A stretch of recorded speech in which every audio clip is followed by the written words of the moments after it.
We have Andrew Hawkins of In Search of Documentaries with us this morning. Michael Keaton may not be in Flashpoint, but we might see Christian Bale. Paramount pushes back in Slate again. And a whole lot more. This morning on Midnight's Edge in the Morning, I am Tom Connors. And with us, we have the boss man, Andre. How you doing? I'm good, thank you. Greetings, everyone, and thanks for having us on this Monday morning, the first Blur's Day of the week. That's right. And as I said in the intro, we have with us, once again, one of our favorite guests here, Andrew Hawkins. How you doing, sir? Doing great, gentlemen. Thank you so much for having me back. Well, there's a good reason we have you back outside of the fact that we just like having you here. And that is you guys have just launched In Search of Tomorrow campaign here recently, and we're a part of that as well, and we're glad to be. And for those who don't know, it is a grand documentary covering the 80s sci-fi genre. Isn't that right? That's absolutely it. It is the definitive documentary about all things 1980s science fiction. We cover the entire genre and select films throughout a 4.5 hour long documentary that's in production right now. We've got over 75 amazing interviews and that are still building. And we're offering everyone the opportunity to back the campaign and pledge and join us if you're new to coming along for In Search of Tomorrow. It's going to be a blast. Awesome. And we have a trailer we're going to take a look at a little later probably, because I know we only have you for a limited time. But I want to welcome Joel Rise to our membership. That's right. We also have the ability to become a member now. Isn't that right, Andre? Yes, we do. This is something that we launched last week in conjunction with our 200K subscriber celebration. So now you can become a channel member, and we have different tiers with different level of rewards, ranging from some free stuff that we pass on to everybody. Like, for instance, the much talked about lost episodes in which Tom script Doctor's Man of Steel, which we dropped yesterday for all members, right up until myself narrating Norse mythology. And the first episode of that, to everyone waiting, is coming in next day or two. That's right. Nice. So without further ado, let's say hello to our audience who we have here. Besides Joel, we have Natasha, of course, our head of wrenches there sitting in the chat, making sure you guys behave. We have Stephen Otten. We have Joachim Stark. We have Donkeysaurus Rex. We got Fat Elvis, not just regular Elvis. We got Spider Unlimited. We got Anonymous Gamer. Nobody knows who he is, though, but he likes to game. Brightest Day. We got Keely Chow. Thank you for being here and spread the word. Please share that link and hit that like button. We appreciate it. As you can see here, Flap Flace, Clown Feet is showing off some Bat Tom love with his icon there. We can't show it on StreamYard, unfortunately, but you guys can see it in the chat. To see it, yeah, even though we don't. And we also have some good Frankenstein, courtesy of Joachim Stark right there. But all members get those. Look who's late. And look who's here, I would rather say. Greetings, Script Doctor. A little bit late on the one day when we actually start reasonably on time. How about that? How about that? Yeah, that. Sorry, I was stuck on the phone. Just giving you crap. Welcome, Script Doctor. Glad to have you here. Good morning. Good morning. Good morning. Thanks for the invite. So, how's everybody doing today? I'm getting a shot tomorrow, and I don't like that idea. Yeah, but I don't want to get into that. Shots, yeah. And we have more here who have recently gotten shots. Andrew, does Tom have anything to look forward to? Well, kind of like I was talking about, that whole COVID coma thing that's been going around, something that affected me after I got my first Moderna, and quite a few friends that I have who've gotten their shots too. I guess it's a thing that's happening where you get number one and then you pass out for a couple of days and wake up. If you call it a night on Monday, you might restart your week on Thursday. Lovely. That means I'll be ready for Friday. There you go. Yeah. Quick way to get to the weekend. Meaning Blur's Day is going to get a whole new definition, isn't it? Just what I needed. Yeah. And I actually got caught up on some sleep this weekend, so I really don't need it. That's the problem. Yeah, well, here's the thing that we've been working on, so much other stuff, members-only content, that we've fallen a little bit behind on the regular content. We have got some huge stuff coming your way. So it's going to be awesome that Tom's going to go into a coma for the next few days. I already kind of did. That's the Yeah. scary part. Yeah. Like, I don't remember. I had like one day this weekend. That's all I remember. And evidently I was on like 2 or 3 streams. I don't remember half of them. I know I kind of remember being on Culture Casinos yesterday. I think it was. Was it Culture Casino? I don't even remember. But like, I slept so much this weekend that it was like, oh, it's already Monday. Wow. Yeah, sounds like you're ready for it. Yeah. I don't want to sleep more though. So as I always say, you can sleep when you're dead. So, There you That's go. what I don't. Yeah, don't say that. Yeah, yeah. Well, yeah. Knock on wood, or yeah.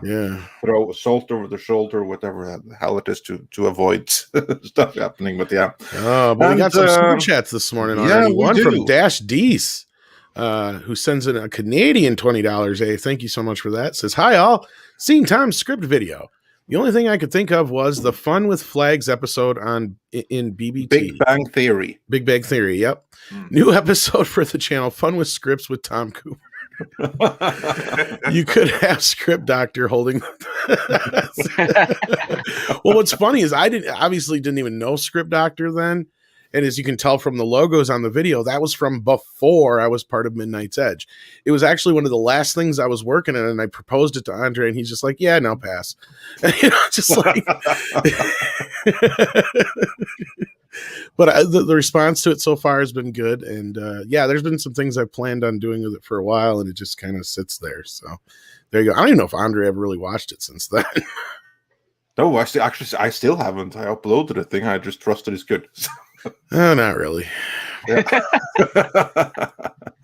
But it's unreleased stuff, and that's kind honestly of a cool thing. From what I recall from back in the days, you wanted me to redo the audio, and I'm like, yeah, no, I'd have to redo all the audio, like, because it has like a full sound mix on it, kind of thing. And it's like I don't even have the original file anymore, so it's long gone, like 2 computers ago.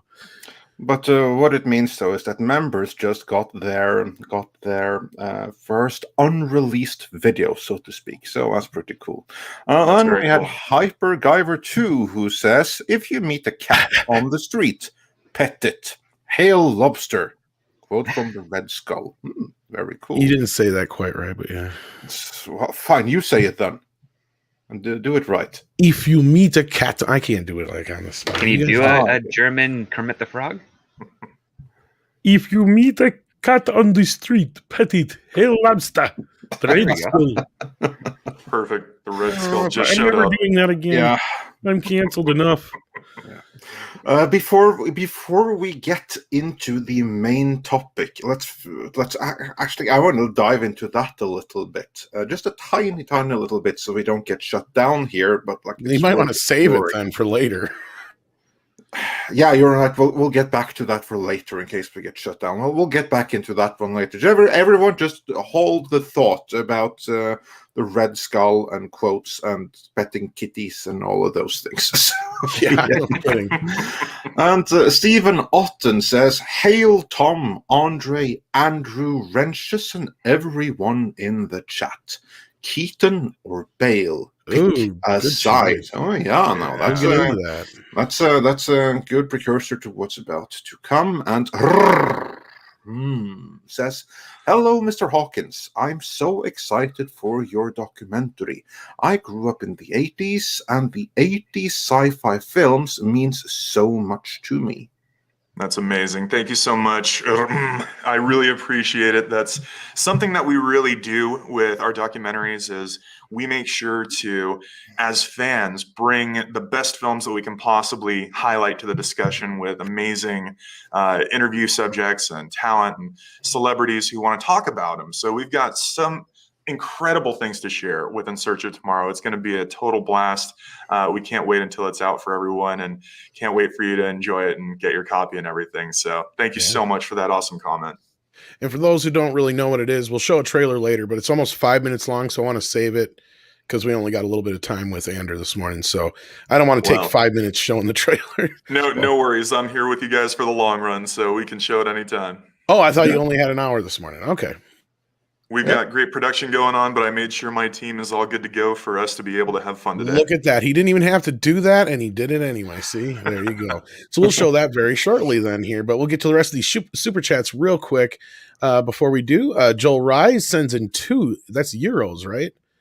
Let me have a look at it. That's 2 euros. Yes, it is. It is indeed. By the way, guys, on the 200K, now smash the like. All right. Well, thank you so much for that. And I think we had a few more before that I cannot get to anymore. Yes, but I can get to them. You the first one we got today was Roger H, who sent us a thumbs up super sticker. So thanks for that.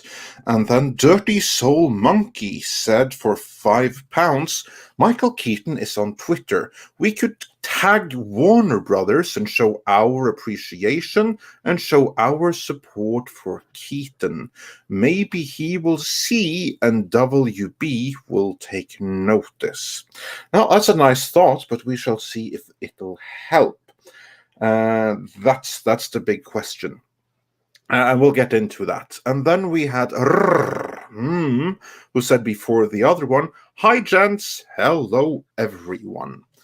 And then we had GZ means congratulations. I was kind of thinking something like that, but okay. I guess I learned another ones. Yeah. And then we had Servant of God 777, who says, so based on the title, WB still has a hard-on for Nolan to all our endless horrors.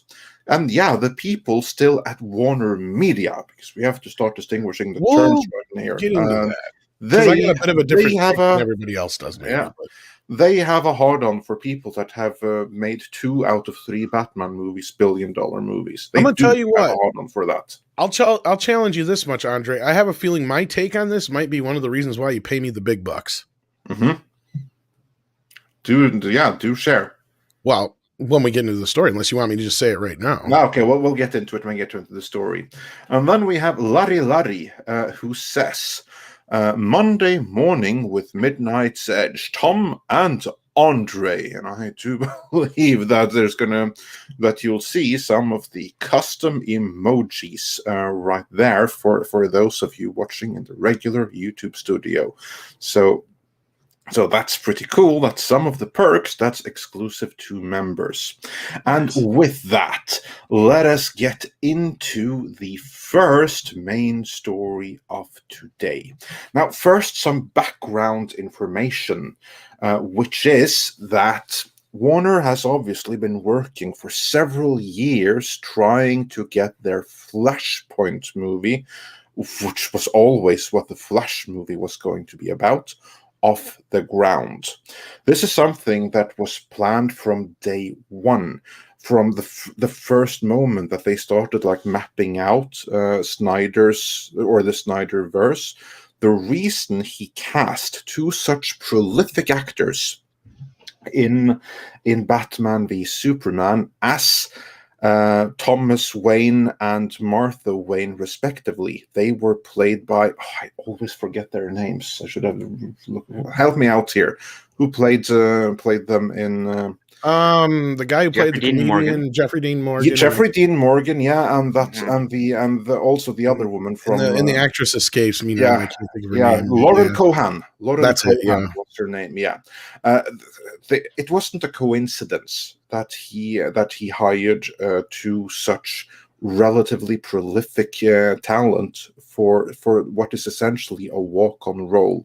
They were cast very specifically because the plan was for Thomas Wayne to reprise Thomas Wayne from Flashpoint and Martha Wayne's Joker in the later Flashpoint movie adaptation. Right. That was the reason why they were cast in the first place. But of course, yes, carry on. I was saying, to support that, I don't know if Script knows anything different than this, but I also heard that the reason why they kind of shifted gears in the Flash TV series, because it starts out clearly heading towards Flashpoint, and then it goes in a left turn. What was it, near the end of the first season? They saved Flashpoint, I think, for season 3. Well, it kind of kicks off with this is where we're going, and then it goes into another direction, and then it comes back around to it. But from what I remember hearing was they were going to start off with Flashpoint, and then DC people said, "Oh no, we're going to use that for the movie, so go somewhere else." And they did. And then when the movie sounded like it was dead for a while, then that's when season 3 went back to it. But I could be wrong. Like you were saying something else, script. So Well, I don't know. One thing I do know is that the Berlanti team does not really plan that far in advance as much as they like. Maybe with the current showrunner, they do it a little bit, but they really only planned out their first season, and then by the time they get to production for like the last 2 episodes, that's when they start figuring out what the next season is going to be.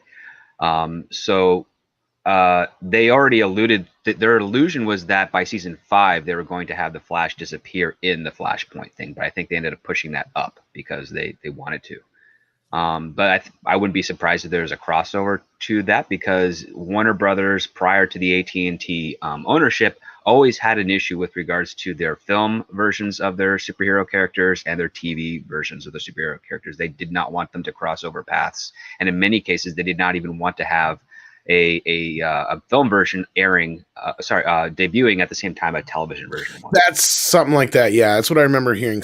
One of them got put. It could have been reverse. You could be right, like something like that, to where it was like, because they were doing whatever they were doing on the show, and then they said, "Hold up, time out. We're going to be doing this, so you got to wait." And that was between all the Snyder business going down too. So these things were going on at the same time. But like you said, but anyhow, back to where we were here with this whole business. Michael Keaton has been in talks now for how long?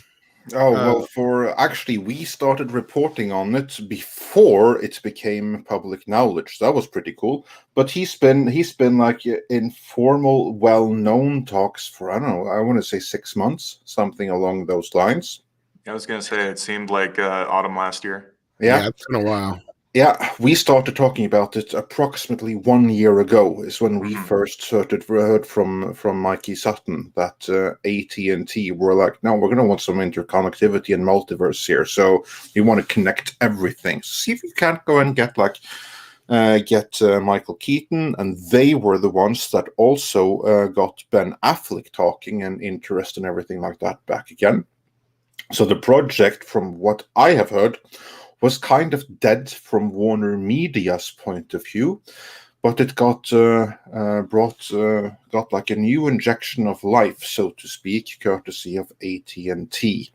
So the exciting thing there was that it would be like a movie sipping through the multiverse. So it would feature Ben Affleck's Batman in what would be his final role.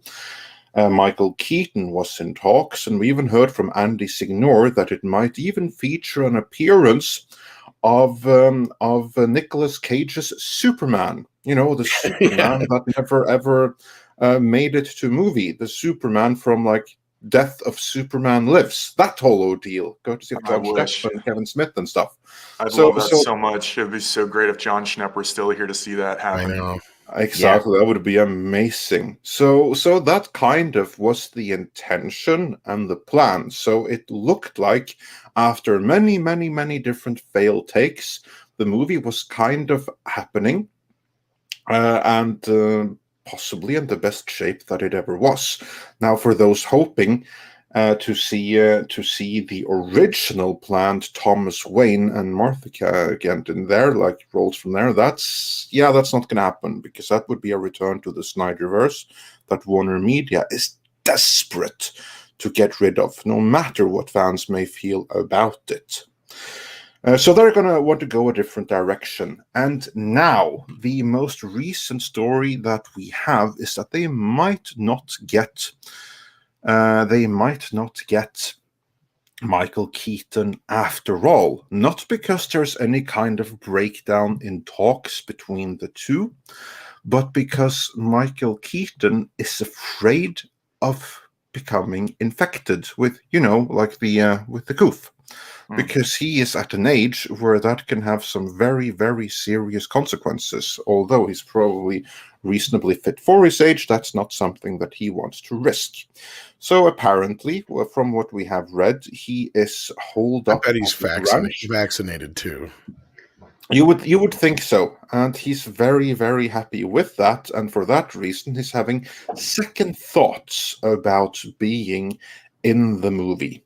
And for that reason, they have then turned to Christian Bale instead, as kind of like a backup solution in case Michael Keaton doesn't work out. Or maybe they get both, and they can fill in the multiverse even more, in which case, ka-ching.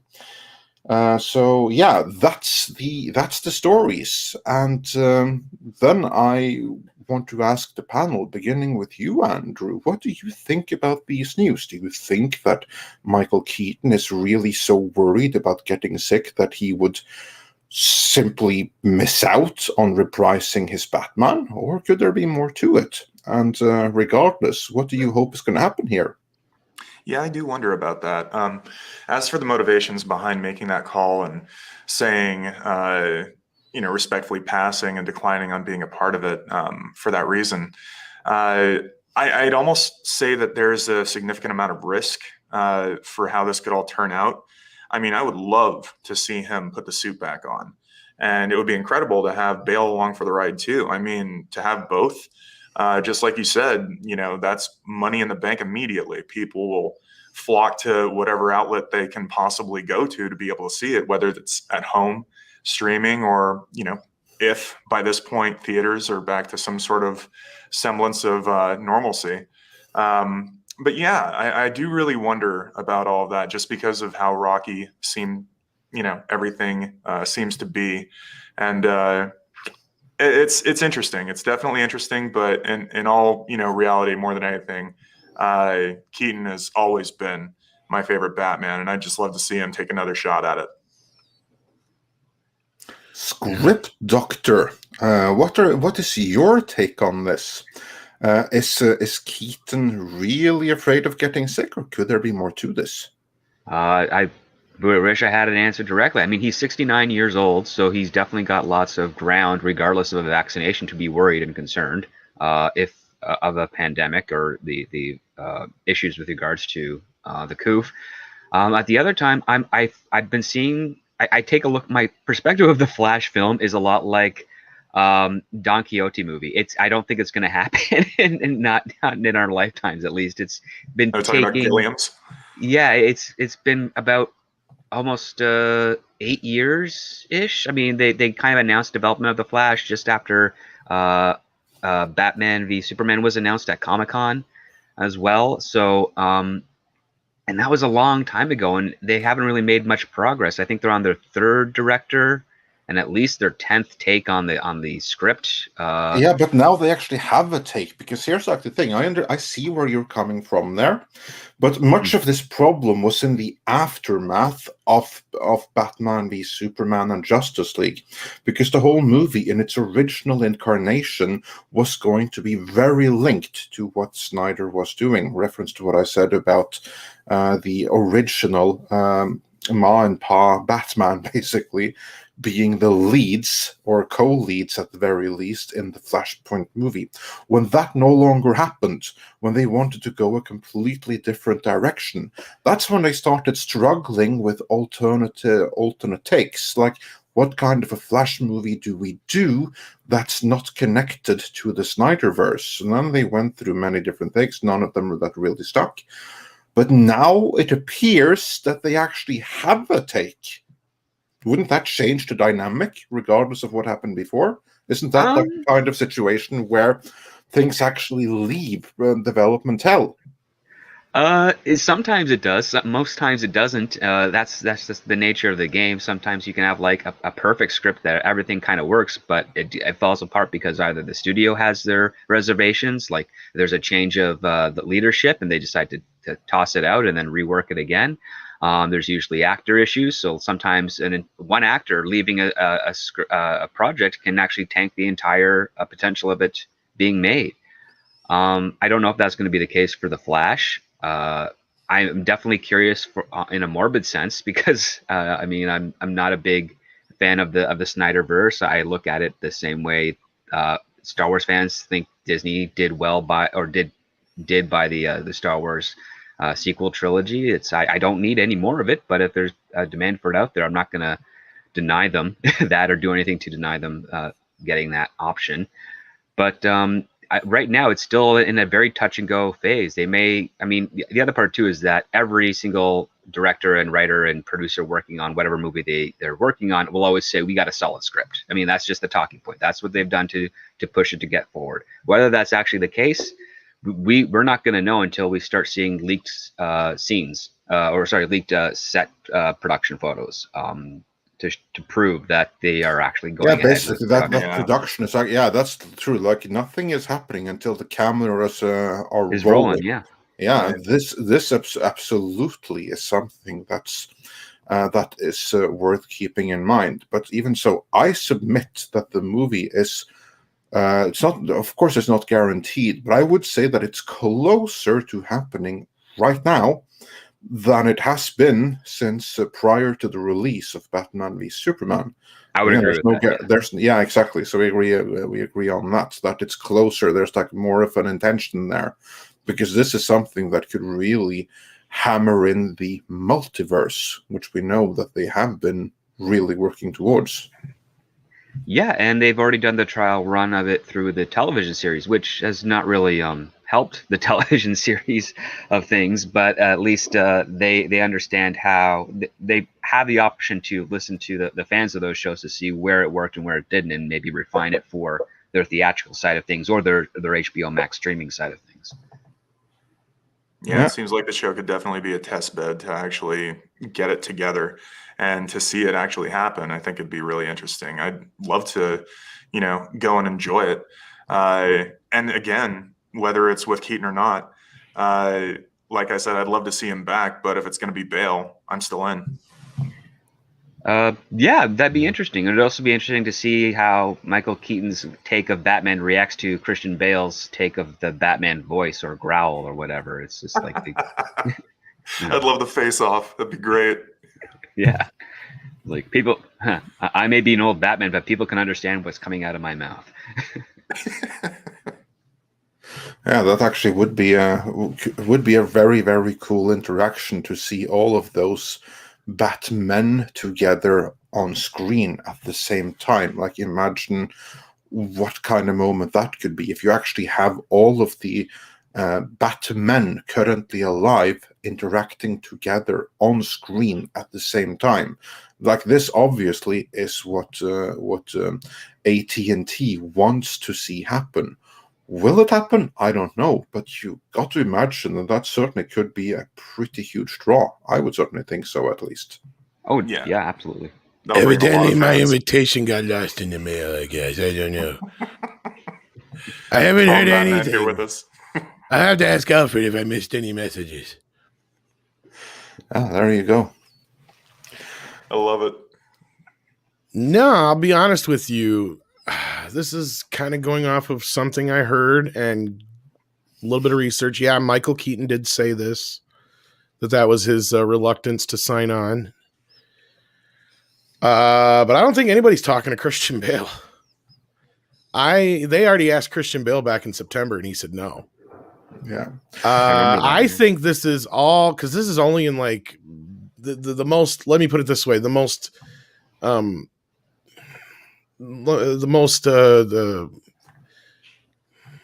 reputable source I could find this in was Express UK.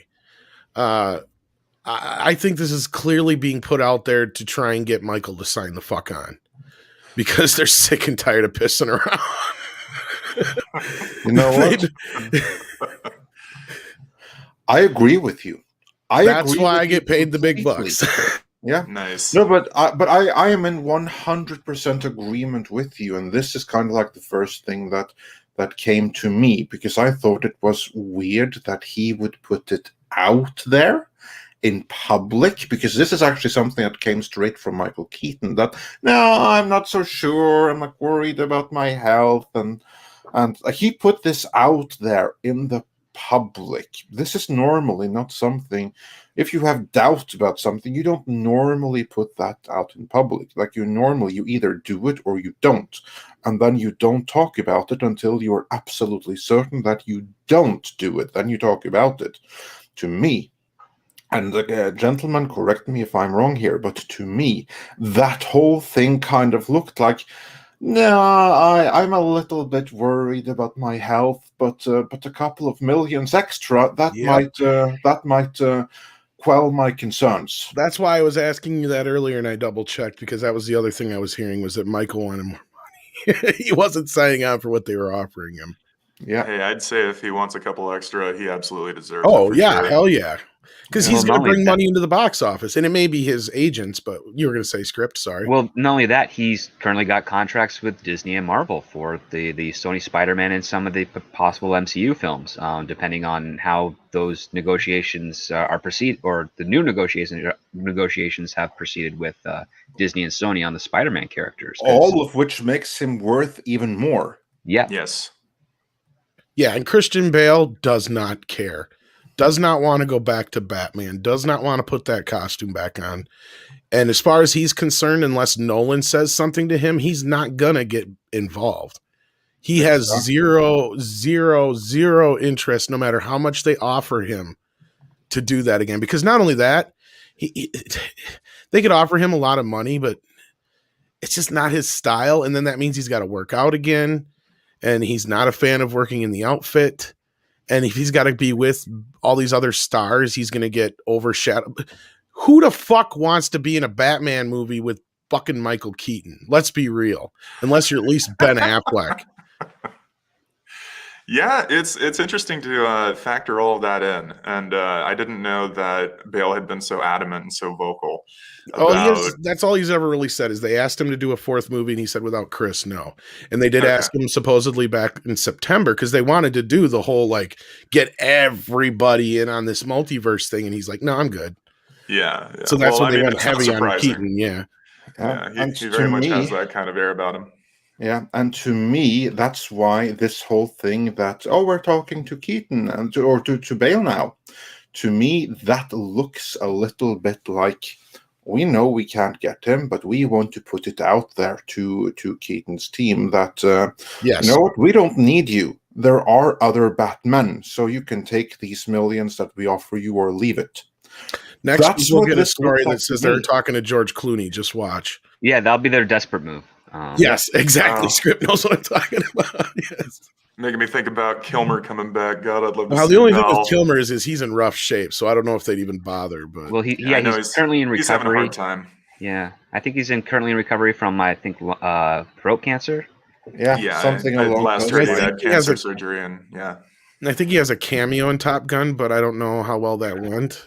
I have no idea. Yeah, I actually saw him when they were filming The Snowman, which I was part of. He looked nice, horrendous. I'm very sorry to say.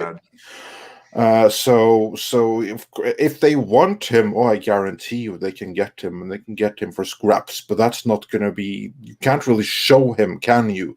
I mean, like this is going to be like. This is going to be like the horrible alternate end for a Batman, like the Batman that just went on a little bit too long, the one that wishes that he went out in a blaze of glory but didn't.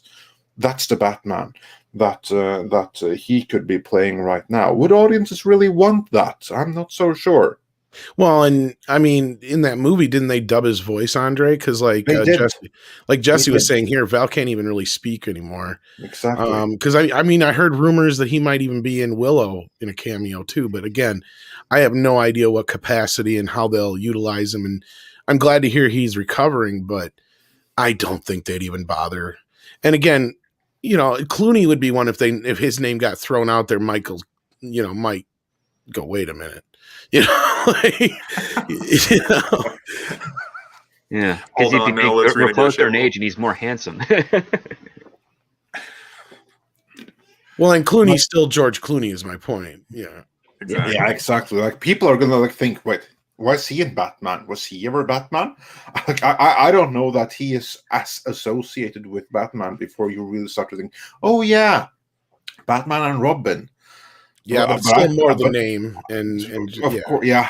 And George Clooney has made jokes about that movie, mostly himself in that performance for decades. Like any opportunity he can, he does it.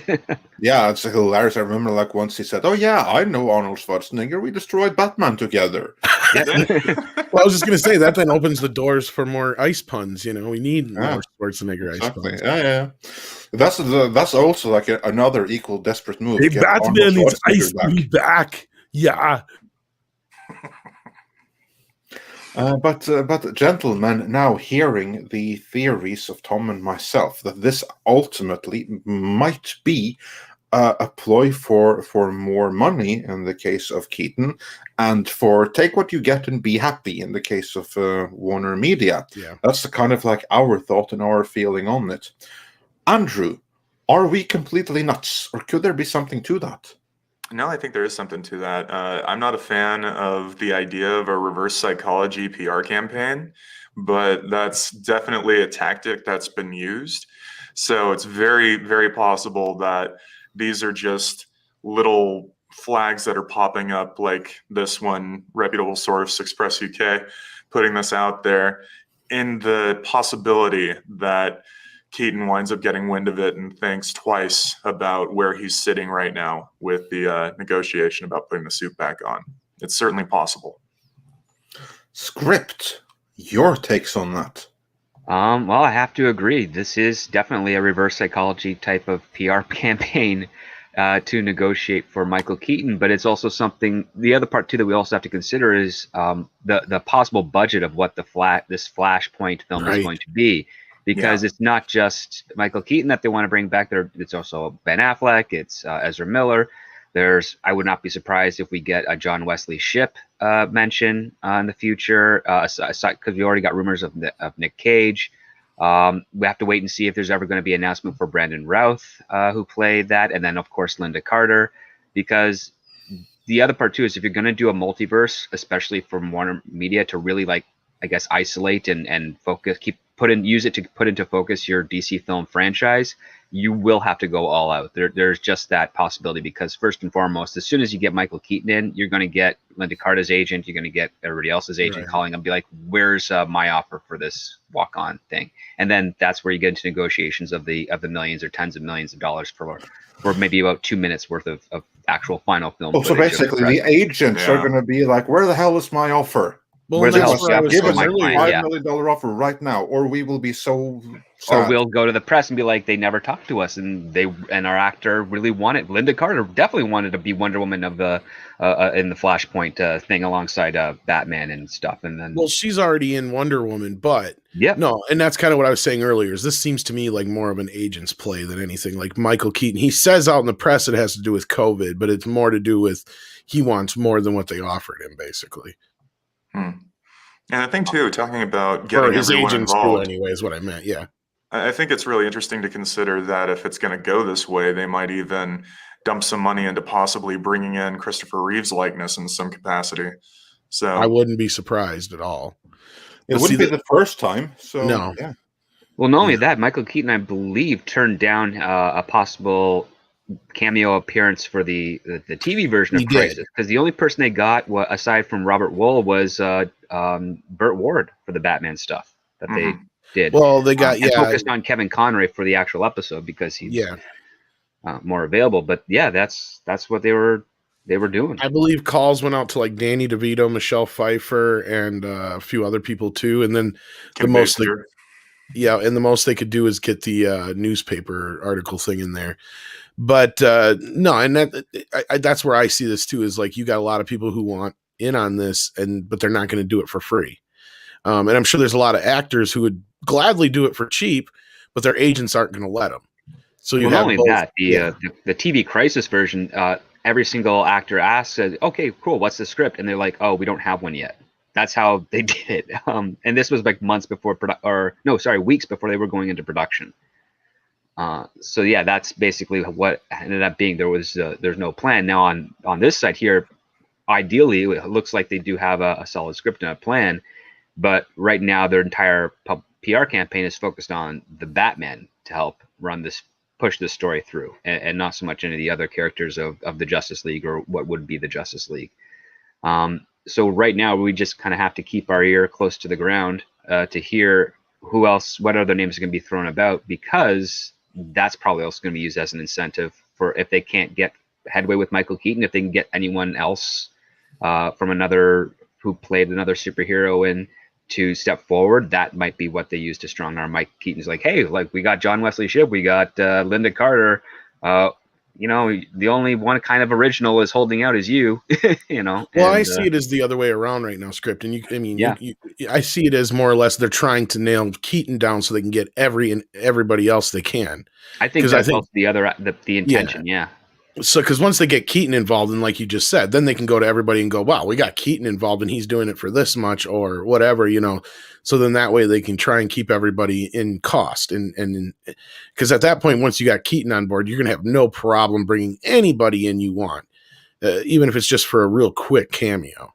Yeah, and the fan demand is going to be huge. Getting Keaton on board is going to be an iconic talent move, and everyone else is just going to have to fall in after. So Yeah, it seems like they're just hoping for it.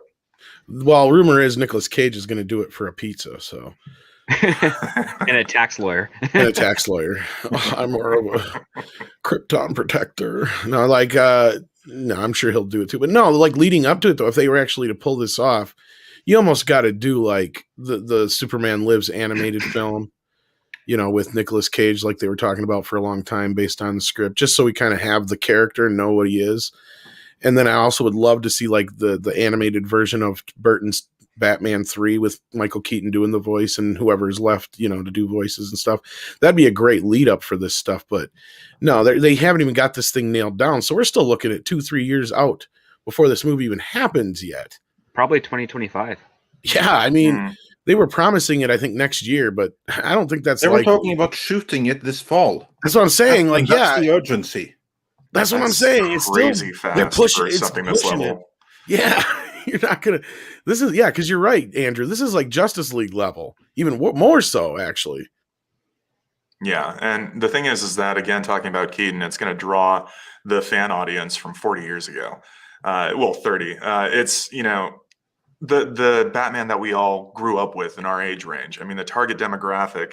This is everyone in their mid 30s to mid 40s, and everyone around who knows that Keaton was the man for forever. And however that goes from there, we'll see. But again, talking about everybody else getting on board, it's going to be kind of a fan phenomena sort of thing. They have we're one going to ace love in it. the sleeve. They have one ace in the sleeve they could try and do, but I don't think WB will do it. Jack Nicholson. He's retired. He is retired, but he still loves he would possibly. My friends who have spoken to him just before COVID said that he still watches his Joker performance in Batman. Oh, I know he loves it. And he was all on board with doing that cameo in Batman 3. Yeah, and that's where I was saying if you definitely did like a whole animated version of what Burton's Batman 3, he would probably come in and do a voice for it. And the only problem is how they could get him, and for very little money. Him, as we all know that his Joker, that's a point of personal pride to him. Yep. And he doesn't like any other playing the Joker after him, and he certainly doesn't like other Jokers having upstaged him. Like now you have like the Dark Knight Joker that hurt him really bad, and he never spoke anything about Joaquin Phoenix and his Joker, but that also must have stung pretty badly. If they simply were to tell him, hey, come back again. Come and show everyone, show the world that you are the definitive Joker. Come back. And the makeup's a lot less painful now. Yeah, exactly. Do it one more time and secure your legacy as the definitive Joker for all time. No one will be able to touch your Joker. You give him that argument, and I guarantee you he's back. He's out of retirement for that one thing. Plausibly. I think I'll bring him out. Yeah, and I was going to ask you guys, did you ever see that photo of a, quote, fan showing Jack Nicholson a headshot? Yes, I know the one. Heath Ledger and ask him to sign it? Yeah. Just like seeing his face in that photo. Yeah, let's see if we can find it and put it up on screen, because that's such a great meme right there.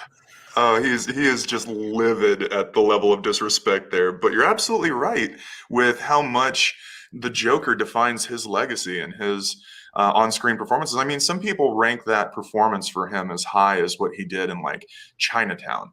Yep. It's one of his all-time great roles, and he completely loves it. So if they really threw that at him, I think, that would be a real definite possibility. Well, the only problem you have is the character died, but yeah. Well, I mean, remember, it's a Still. multiverse. Well, Right? it's a So, multiverse. I know. Go with the multiverse where he was the one who Oh God, there it is. yeah. That side eye. You Yeah, can there go you go. fuck yourself, you little shit. I ain't signing nothing. Look at those poor guys behind him who are like, "Oh, this is gonna get bad." Well, I'm sure this is probably like somebody like, I'll give you a bunch of money if you can get him to sign this. Heath Ledger right on top No, I know of the the actor's still Shining photo right there too. Yeah, I see that. And Jeez. that's why I was saying I'm thinking that's a bet. Like he's but no, Jesse, yeah, I know the actor is still alive, but I meant the character died in the movie. But no, yeah, like, I'm sure it's worth that much more if you can get somebody to sign somebody else's thing for some dumb reason. Well, I mean, that's what Paul Newman did. I think he would sign it was either him or it was Christopher Plummer would sometimes sign Paul Newman when people thought he was Paul Newman. That's amazing. Oh Yeah. man, God rest Christopher Plummer, one of the best. Indeed, yes. So, I yeah. love Jack. He's awesome. No, I would totally be on board with that. I'm not saying that. I just considering, like, I mean, that is almost like something that you could possibly get done, but Well, I'm sure you can, because like this is guy that is so protective of his image that he even went to sue a bar in Norway because it was called Nickel and Son, and he said that they were profiting off of his name. Like this is a true story. I know. I remember this. Yeah. And the so bar, great. I've been to the bar. It's pretty cool. It's like they're right here in Oslo. They actually changed the name afterwards. They found like another really, really cool name to just like show that, yeah, we're not above like this kind of like trickery and stuff like that. So they changed the name to the Lannisters. That's what it's called today. Another iconic name there. Hopefully they have an 8x10 signed by Jack on the wall just to commemorate the history. It would be hilarious if it was these guys that came and asked him to sign that for them. But yeah, Jack hanging on the wall of the mean, Lannisters is for some reason a Heath Ledger signed by Jack Nicholson. Yeah. It would be amazing to see Jack's Joker again. I would watch that the minute it was released. Yeah, exactly. And as Bryant Barth asked, Jack Nicholson retired. But as I just said, if you were to entice him with like, there have been other Jokers, and you've kind of forgotten a little bit. But if you were to come back right now, your Joker would be the definitive one. He'd come out of retirement for that. Oh, don't you worry about it. Sell him on that and hand him a few $100,000 and a symbolic fee, and you get Jack Nicholson's Joker back. That's and let him give his input on the character too. That's the other part. Yeah, exactly. Or at least a cool $1 million. Well, fine, $1 million then, but you know what? It would be worth it. Like, do that, and as the script says, give his take on the character. Just say, give us the Joker. Go nuts. This is an alternate Joker of your choosing. Yeah, I totally agree with you, Doc. If he could shape his character in a scene just for a couple of minutes, I mean, that would be immediately one of the standout moments of the entire film for sure. Yeah. Exactly. It's all about Jack saying to Jack, your moment will steal the show for the whole movie. People will be talking about your moment for years. Like, it won't just be them going back to the first Batman film where you were the first name on the marquee. It'll be you're going to be the first name of this Flash movie now too. It's like that's what they're going to try and push it as, at least. If I was in their position, that's what I would have done. Appeal to his vanity. Yeah, and that is the one thing where you can appeal to his vanity, because like he's done everything that needs to be done. He's done every one that he wants to do, like quite literally. But like, do that. Appeal to his vanity in this way. Like, this will secure your legacy. This thing will put you in Joker history forever, more than you are now. and Certainly. and what Well, would we become. have somebody who has a little bit of a different opinion on Jack doing this. Hello, Andy. How you doing? Hey, what's up, guys? Hey, Hey. how's it going, Andy? Oh no, we're speculating right now. We have no idea if Jack's And Drew and if you're Andy. even going to ask him, but it'd be a fun prospect. Yeah, no, I look. I'm with you guys on what I would watch the hell out of it. There's no way Jack cares. There's no way he's watching Joker. I feel like Jack's in such a different league. He's just out smoking cigars with $100 bills, just golfing, and doesn't give a crap about Hollywood or comic books or any of it. He just does not seem the type.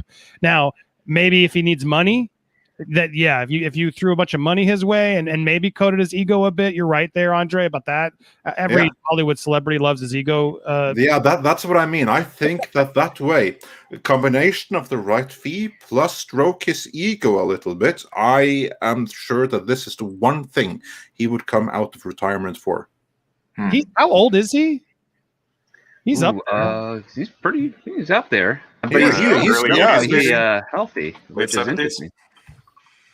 I'm looking at and what was the last thing he did? Sorry, I should have come prepared. Here's like the thing. He would be like, imagine an old creepy Joker. He's 83. He's 83, yeah. He's 83. And how do you know? I don't even know what. I'm still here. And then the bucket list was like his main real last movie. Yeah, he was in How Do You Know from James L. Brooks with Reese Witherspoon and Paul Rudd. Right, yeah. Movie. Oh well. Yeah, I'd watch it. I think it's a harder task. It's like it was like getting Sean Connery back, which Sean Connery just didn't give did not care. There was at a certain phase they were trying to get him for Indiana Jones and other stuff, and he just would not. There was nothing that coded him back, not even the money. He just didn't care, and so I feel like Nicholson's at that sort of Connery level where I just don't think you can talk someone that old and just mature. I don't say that meanly. I just think he's beyond our thinking of just like, I don't need to impress any of you idiots. That's kind of where I was coming from at first. I was like, you look, I mean, I know That's what I think of Bale. But like, I mean, as far as like, I just look at it this way, as far as like, he's retired. And if he comes out to do anything, then that means that opens the door for other people to bug him again. Exactly. That's the only reason I've been trying to get you to do Bucket List 2 for years. Yeah, well, yeah. About Schmidt sequel and other stuff. Yeah. Andre, I'm totally with you. I think Bale's in that league where he just doesn't care one bit. He'd rather just be off doing something else and never return. Yeah. Since we have you here on that note, Andy, Tom and I, we are speculating that this whole thing about Keaton like suddenly being very publicly a little bit worried. Maybe he can't do it after all, but then maybe he can. And then Warner countering, we're talking with Bale again, who already declined us. This is a ploy for money. Yeah, I mean, I've heard from my source that it is legitimately about COVID. Like he's nervous.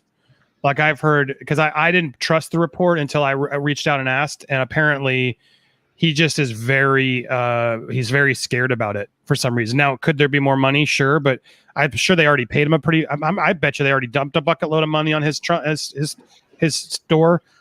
Could he get more? Maybe, but from what I've gathered from sources, it's legitimately a COVID thing where it is up in the air now of, well, is he going to do it or fit it in or how, and could it delay things?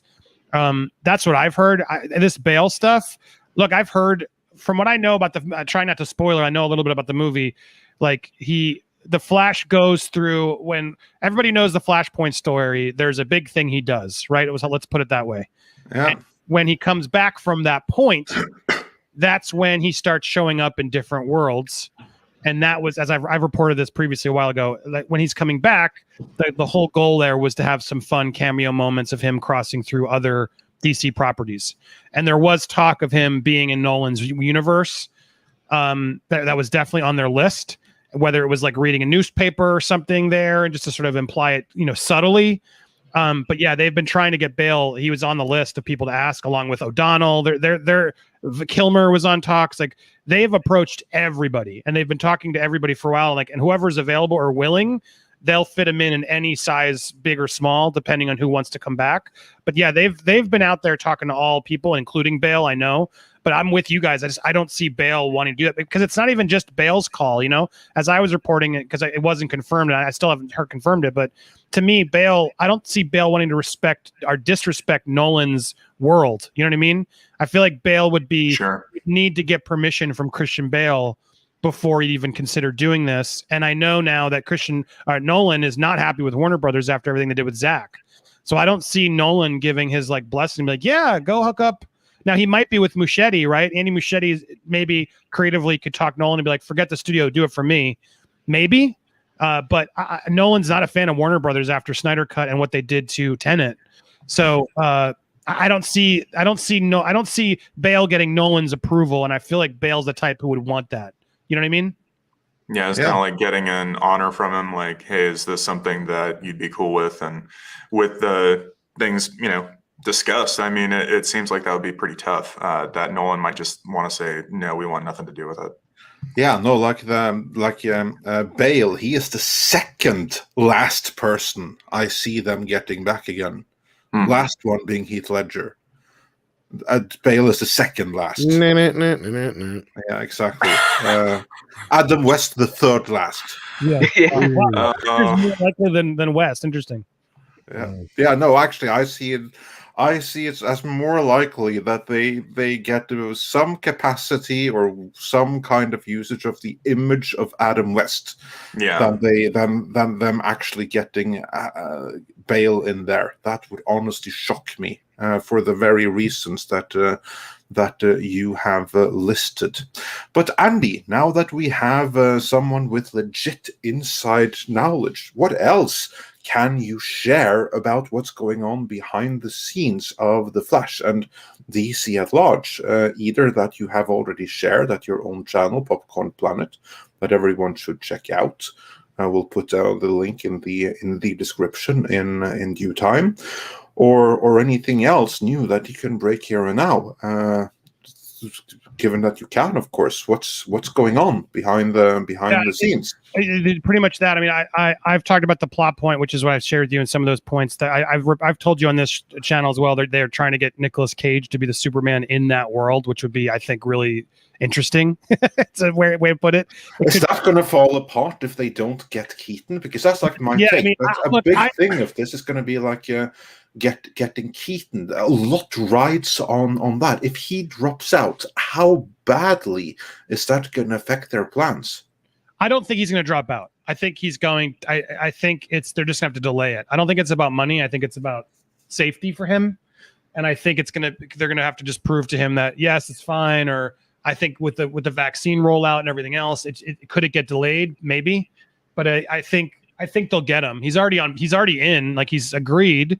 It's not about the movie per se. I think more just about does he really want to go suit up and do a big action movie during still what he's considering a height of the pandemic. Personally, I think he's being crazy.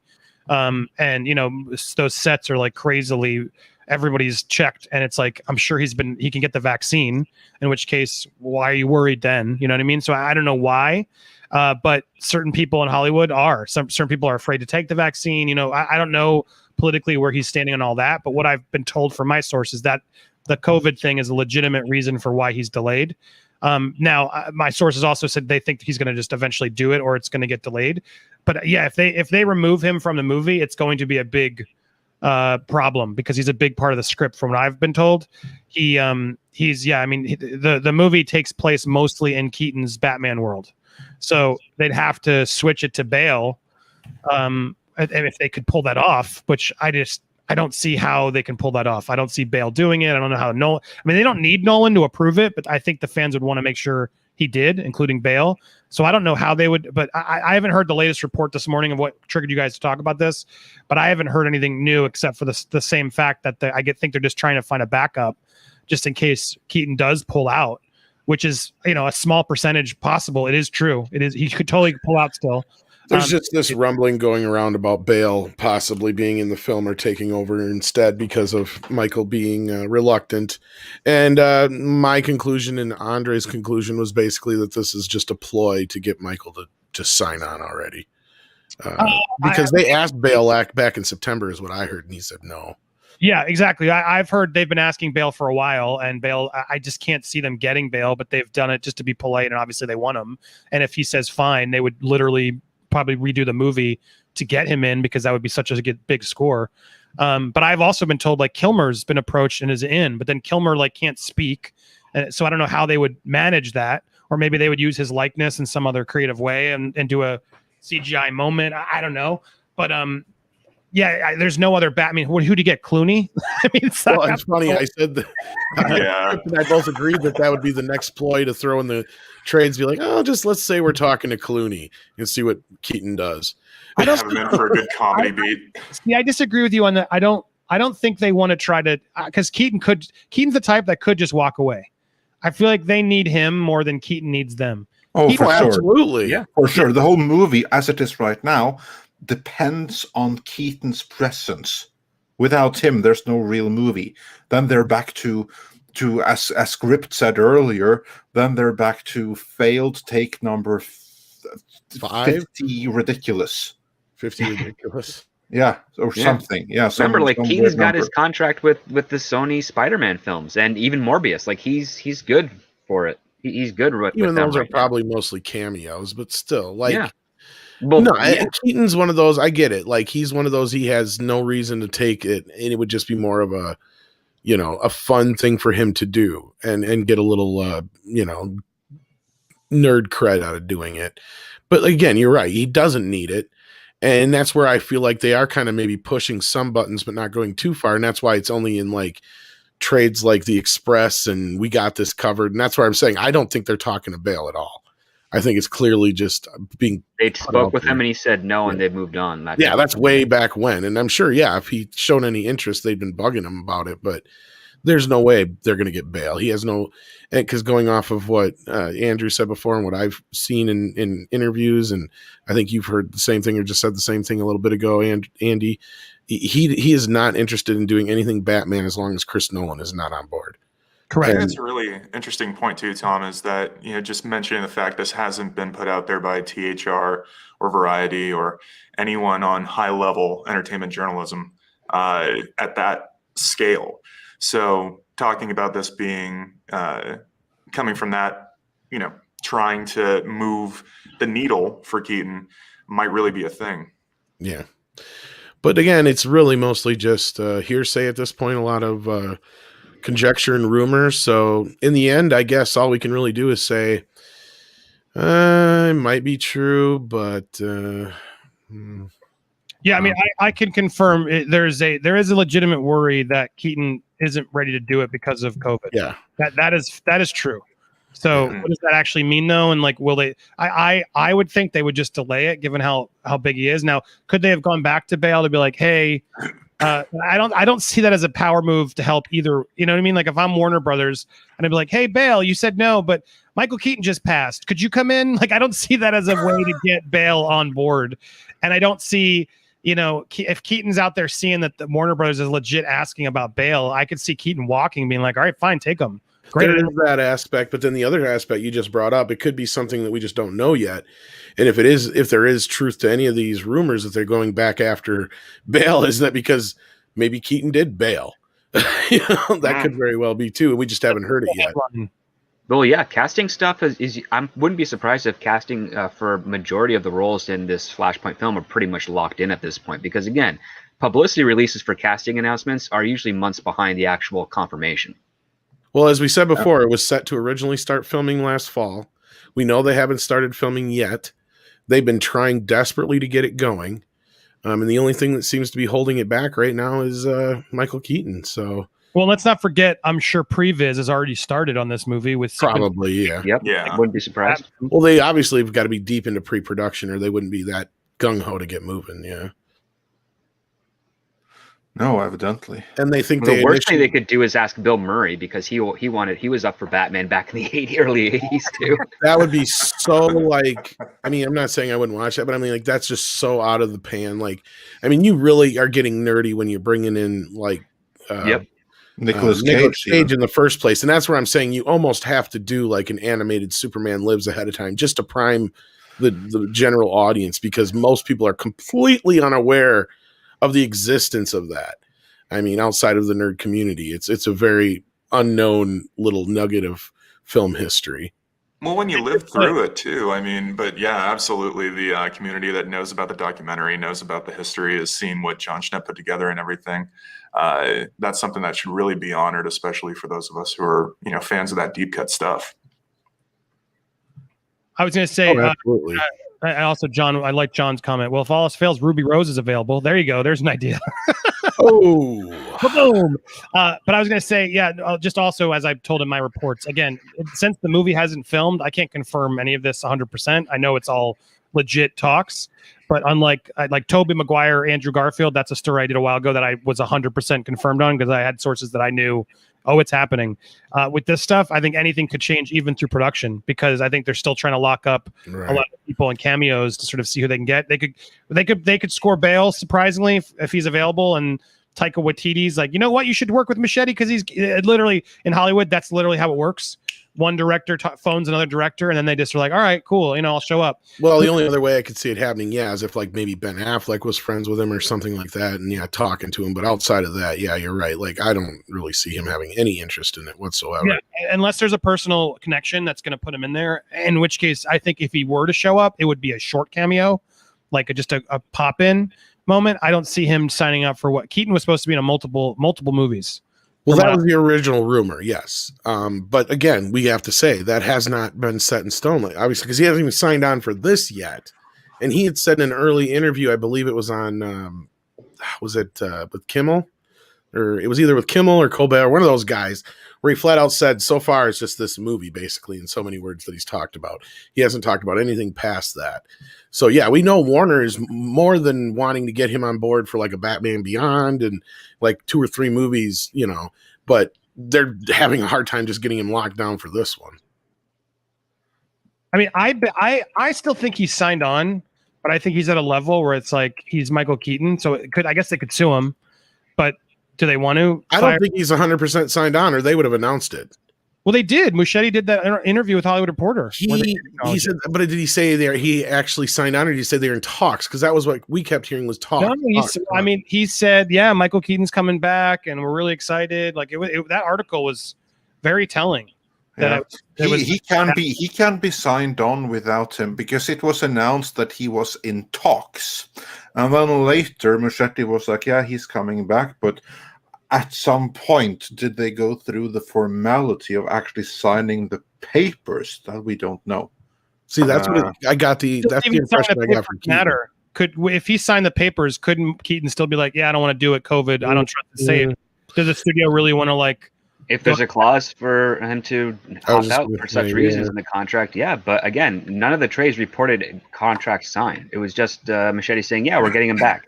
Exactly. That's what I thought. He can say that. It's active. It's getting it doesn't mean that he could have jumped the gun on that without us knowing.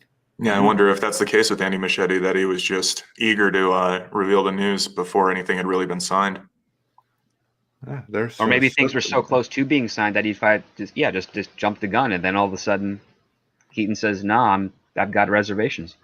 Yeah, because that can literally happen down to the wire. I mean, it can be within minutes if you announce at the wrong time, and then who knows what happens right after if it's not completely firm.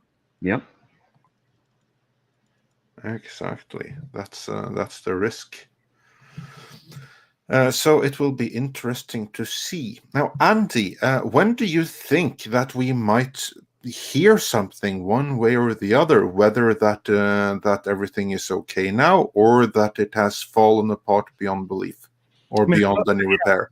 I heard they're filming in July or something, or this summer. So I would think they'd have to lock it up pretty soon. I think they would want to know. But I would hope by July. I mean, look, the box office numbers for Godzilla came out today, and they're already making a profit at the theaters. So to me, that's a good sign that things are moving back to normal, especially for Hollywood's sake.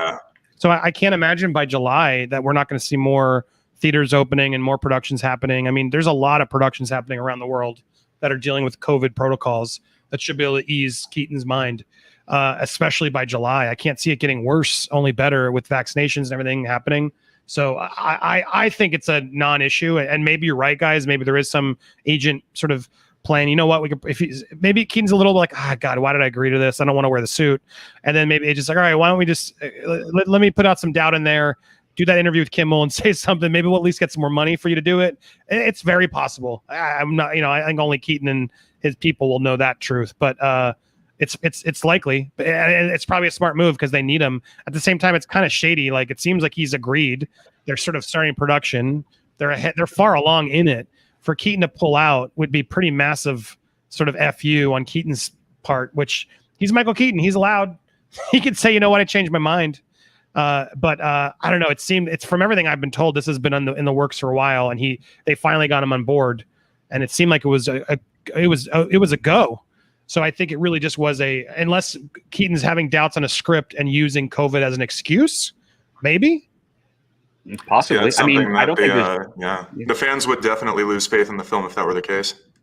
Exactly, and I don't think there's going to be any issues on the suit. I mean, Keaton's done this twice. He's probably already had like a whole addendum in his contract about how this, if he has to wear a suit, what it's made out of, how it works, and how much comfort he can. Like, a whole subclause about like being able to go to the bathroom easily while wearing it, that type of stuff. But yeah, I would not be surprised, especially if he has script reservations, because that's what primarily happened with the talks for the third Batman film, when Burton was out and he was like, the script was kind of cool, but it wasn't fully there, and he jumped. He had no problem doing it back then when his career was pretty high on the radar there, but now he's in a similar position that he was 30 years ago, still popular, still doing stuff. But he doesn't. Again, it's not something he needs. So I have no idea if there are other reservations besides just the whole precautions on filming on set, or maybe that's possibly it. He's like, it's not just the COVID he's worried about. It's also all the hoopla and the loops and the barriers he has to jump over just to do a normal job that he's been doing for 40 years. It's a far more complicated filming process than it was before. Maybe he just doesn't want that headache. Yeah, you're right. It very well could be the production. There could be any number of things. It's like, I gotta do a scene, and it's basically we're filming it every scene, even a wide and medium, like it's a close up where I'm not even like within arm's reach of an actor I'm performing off of. Maybe so far away I can barely hear them, that type of stuff. Because that's been some complaints for some productions recently. Some actors have been very annoyed that they're supposed to be doing an intense, like, whispery or soft scene, and they're 7 feet away from the other actor they're performing from. And they're going to composite them together to look closer. It's like, yeah, actors are finicky that way. Yeah, indeed. I think we have gone through what we can go through here. So I want to hear what you guys have to say in the chat, or rather what you've already said in the super chats. And I'm sure there are some good questions for our panel to answer in them. First off, Dash D's said for $5 Canadian, rest in peace, Prince Philip. That's a real way to support a strong woman, your wife, your country, and your God and your soul. 2 months shy of a century. And then Francisco Lepp wonders, can AT&T keep Warner from destroying DC? Is there anything we can do? He asks that for 50 Mexican dollars. Thank you so much for that. And actually, that's something that I wanted to ask the panel. Now, Andrew, I don't know how much you have been following. I went through it briefly, like the situation between Warner Media and what they want to do with the DC universe, which is something that they have faith in, versus what corporate owner AT&T wants to do.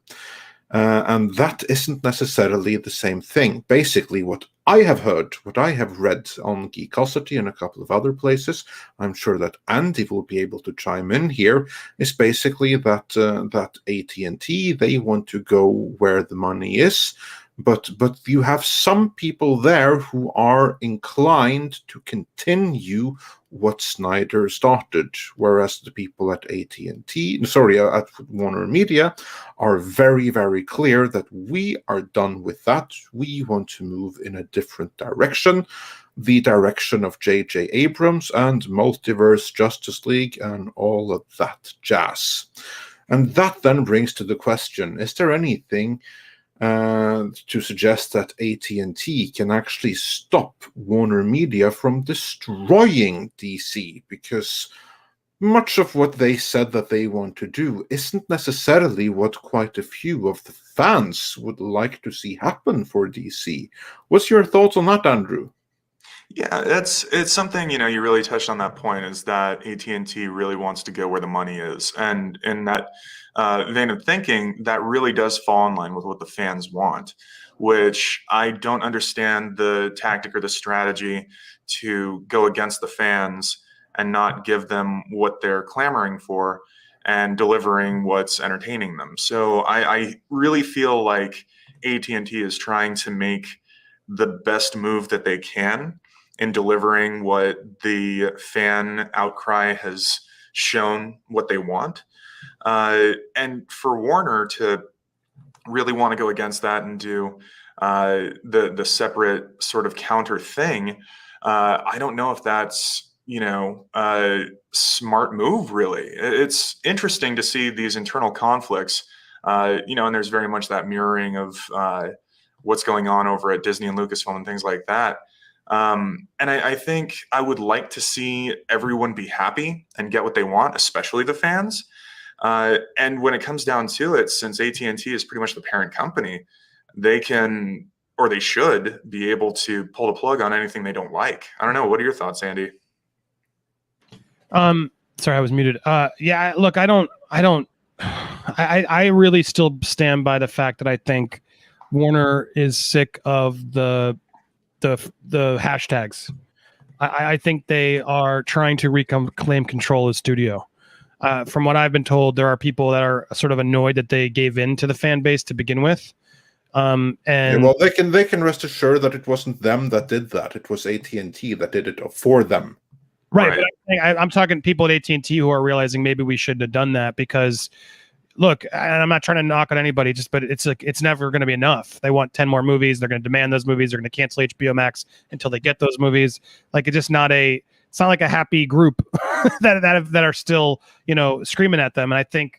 Yeah, but how is it a bad thing? There you actually have people that are shouting, "We want to give you money. Give us this and we will give you money." Yeah, that's where I'm getting at.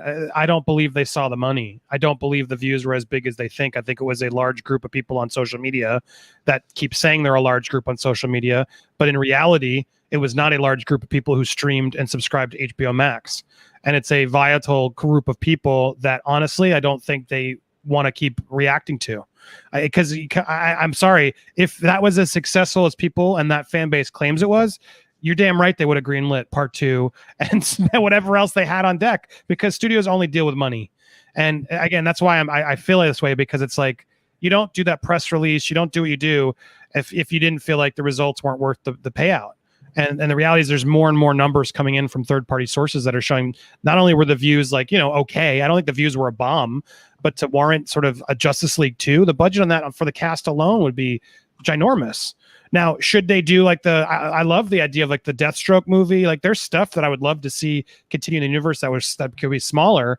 And I think there's conflicting parts in that sort of restore the Snyderverse fan base that would agree. Like, there was too much of like, restore this and F HBO. And I think that's where things lost. But I think there was a clear choice to sort of just stop, because look at how they sort of did those press releases with Ava DuVernay and James Wan. They like put out a press release saying, but we're going to hope we'll totally talk back to these filmmakers if we want to revisit these films. They literally canceled their movies and did it like in a polite, way. Whereas with Zach, I think there's serious bad blood still between him and Warner that they just realized, look, let's all move on. I just think, and I know Zach and people internally just don't. They are still very upset with Warner now, and I would argue they have a right to be, given what they did to that movie. But I just think there's so much drama and so much activism right now aimed at them that I don't. If the numbers had been as big as they sort of hoped it would be by greenlighting it, you bet your ass they would have more of them. Well, here's the thing, though, Andy, is that whole thing with Ann Sarnoff was before the movie even came out. It was just because she had done that interview on Saturday before they even had the weekend to see how the movie was going to play. Yeah, I would say that in terms of activism, they shouldn't be complaining because you have quite the activists within Warner Media as well, just in a different direction. And then, if But anything, they are. The canceling of the New Gods and stuff like that to me tells me that there's more interest in the possibility of revisiting, the other dark side. Yeah, what's your take on that? Why did Jason Kilar go in and kill the New Gods? Because that's exactly what he did. I think Jason Kilar's playing both sides. It seems very clear to me he wants to appease Ray Fisher and that base. He's been supporting them, and he doesn't want to come out and make a side, be vocally supporting it. Because let's be clear, Ann Sarnoff, whatever she does, is approved by Jason Kilar. Whether she did that the day before, the day after, the weekend of, it doesn't matter. Jason Kilar approved that press release to go out and kill the Snyderverse. Yet he wants to publicly be on Twitter and seem like he's among the people and not support it. So I don't understand why more fans aren't annoyed at him for being clear. Are we sure that he approved her going into Variety with that? How is he not in charge of everything? Because I have seen multiple examples of executives of division doing things without having it cleared from corporate higher up. Yeah, but at the end of the day, he could. Again, to me, it seems very, very weird. Like, and you could. Well, you had Hamada say it was dead end, or at least he didn't say that. But I think him. But anyway, Hamada's a perfect another example. Like Hamada's not gone. Hamada's still in charge. Like they've made choices along the way that have not been towards the Snyderverse. And again, Hamada had nothing to do with Justice League and all that. That was one thing that a lot of people didn't understand. You're telling me, but that's not how they feel. That's not how Ray feels, and that's not how I don't want to. Again, my opinion is what it is. At the end of the day, no matter when Ann did that article, Kilar would have done something. If Kilar was believing that in the Snyderverse, and the numbers were so good, there was a reason they were separating from Snyder, is what I feel like, or at least Ann's side was, right? And you can say, I don't know all the politics. I'm not even trying to be anti-Snyder here. I just think this is a case of a filmmaker and a studio who do not like each other. And I think there's a fan base that's very vocal against the studio. And I saw Ann's article as a power move, right or wrong, to distance themselves from that audience and that filmmaker. I saw that as well. What I don't see is Kilar having signed off on it. I think that's something. Again, I could be wrong.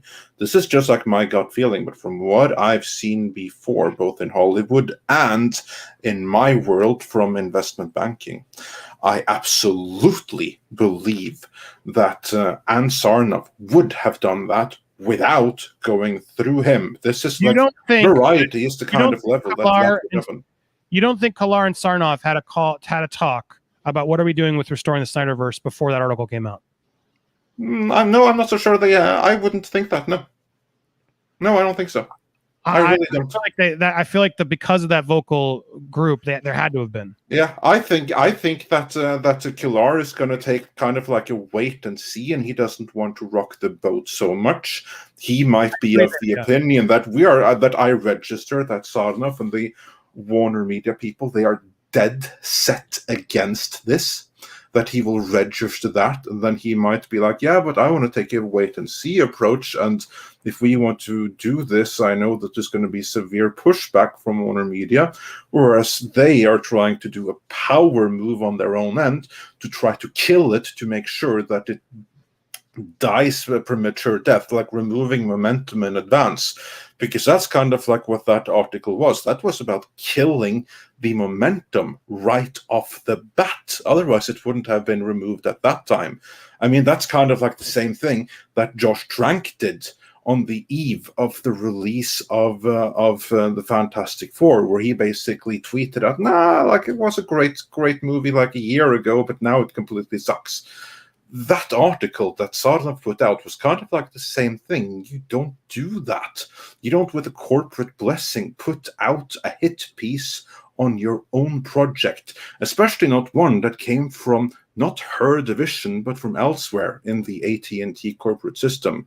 Because like DC is kind of like between two stations right now a little bit. This is also something that's been pointed out in the press before, that DC is in a unique position where you have like two corporate entities working on it. And this is why I'm annoyed with Jason Kilar, because I wish he would just come forward and clarify that so we could all stop wondering. Well, and I think that's part of the problem, and that's where I think two things can be true at once, and that is that I think they clearly, like you were right, Andy, like at one point they did say, yeah, we have to make a decision, and that was before the movie even came out, and that decision was made that they weren't going to go forward with the Snyderverse. But there was an asterisk there in Jason Kilar's mind throughout the whole thing that, yeah, that is, unless it's a huge hit. And you're right, like some numbers have been kind of whatever, we don't know what to get out of that, but it was like a week after that Sarnoff interview dropped is when, you know, New Gods was canceled. And then there's more rumblings about, you know, like I just brought up that Vulture article where, like, wait a minute, the numbers were even better than Wonder Woman. Which, let's be clear, that's a big deal because Wonder Woman was a sequel to arguably the biggest film in the DCEU so far, basically, going by, you know, critical and the general audience perception of it. And it sucked. I'm not a fan of the first Wonder Woman either, and the second one I was even less of a fan of. But yeah, like, I mean, obviously word of mouth got around and that didn't help the numbers. But let's be real, if the Snyder Cut played better than that, clearly they're going to pay attention to that. And then, you know, AT&T said, no, wait a minute, there's something here. Yeah. And that's where I feel like, and then all of a sudden in the last 24 hours, you had, I think it was Restore Ben Affleck's Batman or something like that, hashtag trending on Twitter, and not in a small way either, like in a big way, until like the tragedy that was going on in Minnesota was going down. But yeah. That's my only thing I do stand by. I do not believe just because it trends means that translates to views and subscribers. I understand that, but like I notice the amount. That's what I pay more attention to than if it's trending. But people can bot that and make that and inflate that number. Like I've worked with people with millions of followers who get so much engagement and don't actually even just click the link that that is in the tweet. Like the engagement on Twitter is so finicky. And I'm not going to argue that. It's funny how selective it is, though, because yeah, I can ignore that. But like, for instance, hashtag fire Gina Carano, they listen to that, which again only goes to show that it's very picky and it doesn't decide anything. To me, that's just like a means of either confirming or denying what they already want to do. And that, and all that being said, is like. Yeah, so basically they're going to like accept or ignore it depending on what they already want to do. All that being said, though. Yeah, okay, carry on, Tom. The general audience, though, let's be real. The one point that everybody kind of agreed on for the most part coming out of BVS was what? Batman was good. Like Ben Affleck was great as Batman. Affleck nailed it. Yeah, so that's one thing that... Yes, that's one thing I feel like that's why I believe that hashtag was trending so hotly for a reason. Like you just said, Andy, all those things and all the things Andre just said taken into consideration, I still feel like there is, beyond the Snyderverse, there's probably a lot of the general audience that are like, yeah, I'd love to see more Ben Affleck Batman. He was pretty badass. You know, I mean, there was a lot of people that were turned around by that performance because I had several friends that were like, fuck Ben Affleck. I hate Ben Affleck. I'm like, okay. And then like they went and seen the movie and they're like, that fucking movie sucked. But you know what? That Ben Affleck Batman was just like the old Batman from the animated TV series. It felt like I was watching the old version of that Batman, a bunch of them said. So I feel like there's a lot of the audience that really gravitated towards Batman. So that's why I feel like, you know, there's probably a lot of call for, you know, the continuation of his Batman, at least, if not. Also, I think that Kilar responded in a very clear way by killing the New Gods. There was one other thing. Coincidence at all. Yeah, there was that, but there was one other thing in between then and now that happened. Subway jumped in again on Restore the Snyderverse. You're missing another thing too. That's also really important. One was Wonder Woman 3 announced. Right during the whole release of. I still think that was part of the deal to get it on streaming.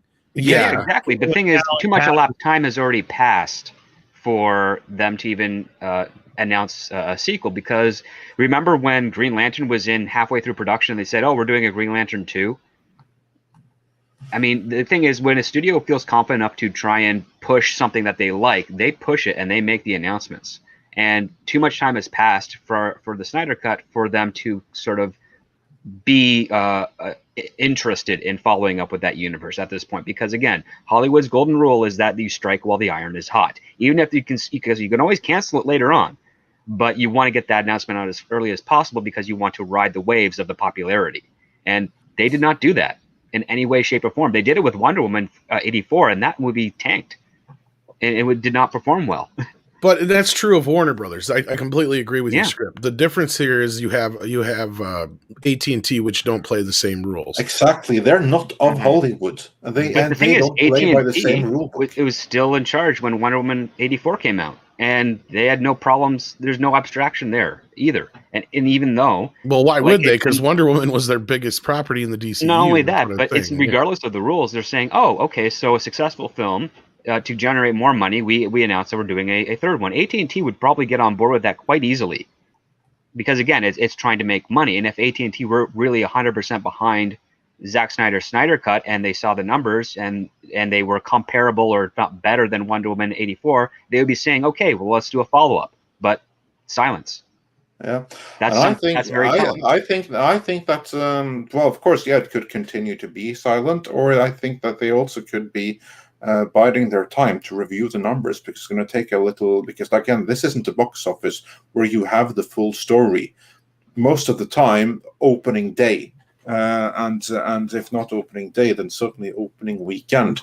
This isn't the case with that. I think that like the ordinary rules are a little bit off. I absolutely agree that the odds are absolutely against a continued Snyderverse, but I do think it's very, very interesting how they went and they killed the New Gods in the aftermath of the release of the Snyder Cut. Not only that, we haven't heard any announcements about another Kong or Godzilla movie outside the Netflix series. So Yeah. Well, 'cause they're Toho's renegotiating with them. yeah, I was just going to say, and that's part of the problem too. And that's kind of where, and that's why I brought it up, because it's kind of a similar situation. And that's where I said, I believe that kind of where, Andy and Andre were talking before, I think it could fall somewhere in the middle to be true. And that was that, yeah, all the powers that be at AT&T agreed with Ann Sarnoff and all the powers that be over at Warner Brothers, that they were just going to go with the, narrative that this is a one and done. And then the Snyderverse is done, and they've got all kinds of other plans going forward at Warner Brothers. But in the back of his mind, and in the back of a lot of people's minds at AT&T, since they don't play by a lot of the same rules, was if it's a success, though, that could change at any time. And I feel like that's what we're kind of witnessing in almost real time here, is between the canceling of the New Gods and a few other things. I'm sure they're really considering going forward and continuing doing a few things, if not at least Batman, because that just blew up Twitter last night. And I know it's not the real world, and I know it's, one of those things, but again, I reiterate, there's one thing that most of the fans were in unison on, and that was Ben Affleck is great with Batman. And if he's willing to come back, I'm sure AT&T will be like, hell yeah, give him an HBO Max Batman series. Well, I just wanted to clarify. Like, I don't think Warner Brothers did the right thing here. Like, I think that press release was a bad way to do it, especially if they really wanted to stop the hashtags and not work with Snyder, etc. A better move would have been like, we thank Zach so much. We cannot wait to see how this film does. I hope there's more. Perhaps there might be more in the future. We'll see. Like, you could have left that so much more open ended and not followed through. You know what I mean? Instead of like basically shaking the fans to be like, it's dead. Yeah, you could have, but that, to me, that was Hollywood entitlement under threat talking. To me, like, it's Ann Sarnoff, she's Hollywood royalty. She's the Hollywood of old that is completely against the pleb having a voice in the first place, and the voice and here the pleb have spoken up against what they want to do. And yeah, but some would say they are with Ann Sarnoff, not at all. Not her or anyone that hangs out in the same cocktail parties as her. So of course they do want to shake the fans. How dare you talk against us? We know what's best for you, so you will take what we make and you will consume, and you will be damn grateful for it. That's kind of like what they want to say for the fans, and that's exactly what they said in the article. She literally said that you are reprehensible and you're not getting any Snyderverse, but that's okay. You won't even miss it, because we have all of this other stuff that we're excited about. And we are kind of confident that you should be excited about it too. That's basically what the whole article was.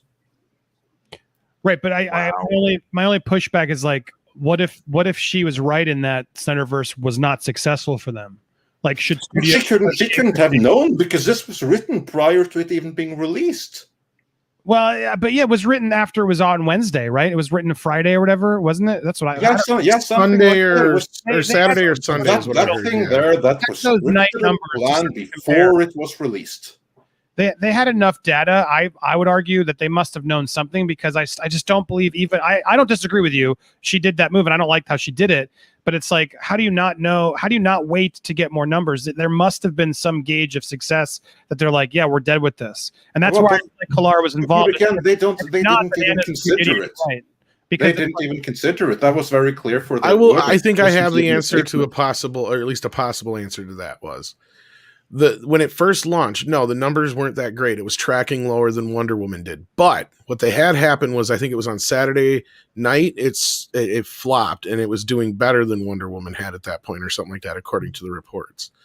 So again, it's one of those things where I see a gray area here, and I understand where both you guys are coming from on it. And but I also see where Hollywood is nowhere near above playing dirty fucking politics with AT&T, because they hate each other. They fucking hate each other with a passion, and they've let it be known publicly. This isn't like the Cold War going over on at Lucasfilm, because the difference there is it's not so much about politics as it is, because a lot of those people, that's what I keep trying to remind people, is that a lot of those people have the same politics. The difference is you just have one group that wants to just tell stories and not worry about all that other shit. And you have another group that's all they want to do is insert these politics. And it's very clear when you look at things like The Mandalorian and The High Republic, but people still want to disagree about that. But over at Warner Brothers and HBO or and AT&T, it's been very clear for a while, because they haven't even made a secret of it when you got people coming out and saying it right on TV shows and shit about, making fun of their overlord, AT&T, and basically even admitting that they're not seeing eye to eye on things. Like there was a lot of people who came out and said shit publicly. So this has been going on for a while now, ever since AT&T took over. So yeah, it should be very, very interesting to see how this continues to play out. Because what I thought was like because I would have agreed completely that Snyderverse is dead, but that was a power move by Kilar, and that's what I've said the whole time. All of this stuff in the entertainment media and everything, that's like the little cliques in Hollywood, and they playing their little Game of Thrones with each other in the press. AT&T doesn't have to do that. Kilar doesn't have to put out a statement and respond. Like, Tom, this is like what I told you. Kilar doesn't have AT&T. No, and I understand it better now, what you're saying. They just have to go in and say, okay, you know what? Like that new God projects of yours, it's dead. Well, and they did. It just took them a little longer to respond than Hollywood would normally. Like, I got what you're saying. Much more final way. Why do we give Jason Kilar because I just don't get it. Why is Jason Kilar like the better person in this scenario? I don't know. I wouldn't say he's a better person. Well, I'm not saying he's a better person. Because they always call me the corporate shill, but it's like it's like, to me, Warner Brothers and especially Jason Kilar, all they care about is money. Yeah, that's the thing. It's the lesser of two evils kind of thing. That's the thing. And it's like, I don't believe for a second if Snyderverse brought in the money that Anne would have been overruled immediately, that things would have been changed. They would have made more movies. Like, at the end of the day, that's the proof in the pudding. Like, and sure, we wait longer or whatever, but like, it's been a long time. Nothing has changed. In fact, they seem to be doubling down on it and moving forward in the direction they want to go. That's reality of media doubling down on it as the fans wanted it to be.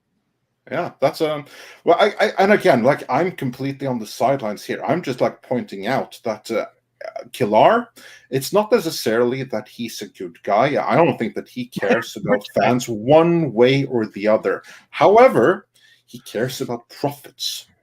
And in caring about profit, albeit purely by accident, he might care about, there's fan demand for this, so let's do more of it.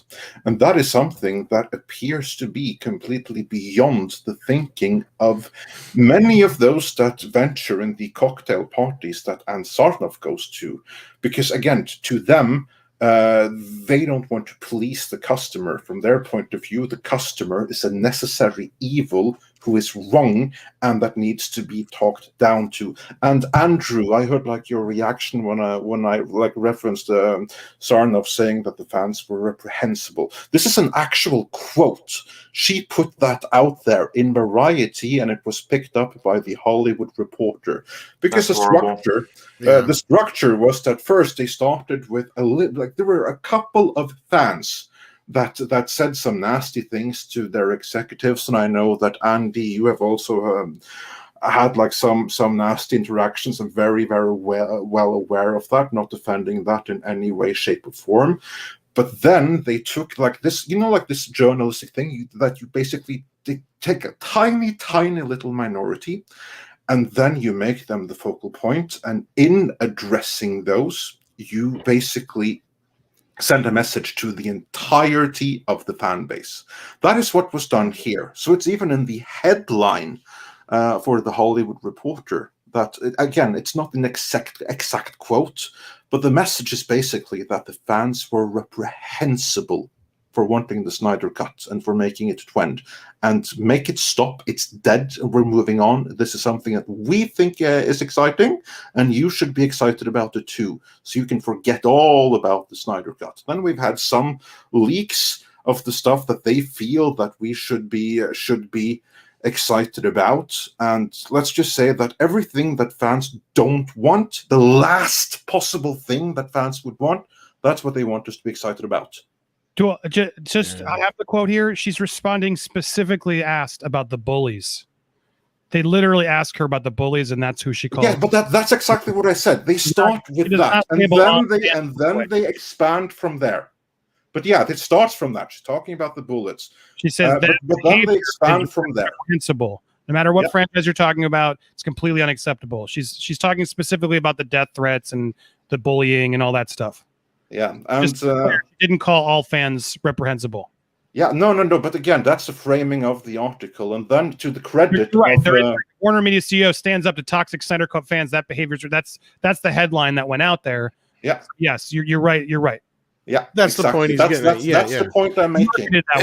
And for those, that's a trick that journalists sometimes use. That you focus. And I'll be honest with you, like you expand from there. Yeah, and I'll be honest, like, and this is coming from a place I've never been secretive or never kept it a secret that I'm not a fan of Man of Steel and BVS and all that kind of stuff. In fact, we let off the show with Andre advertising our members.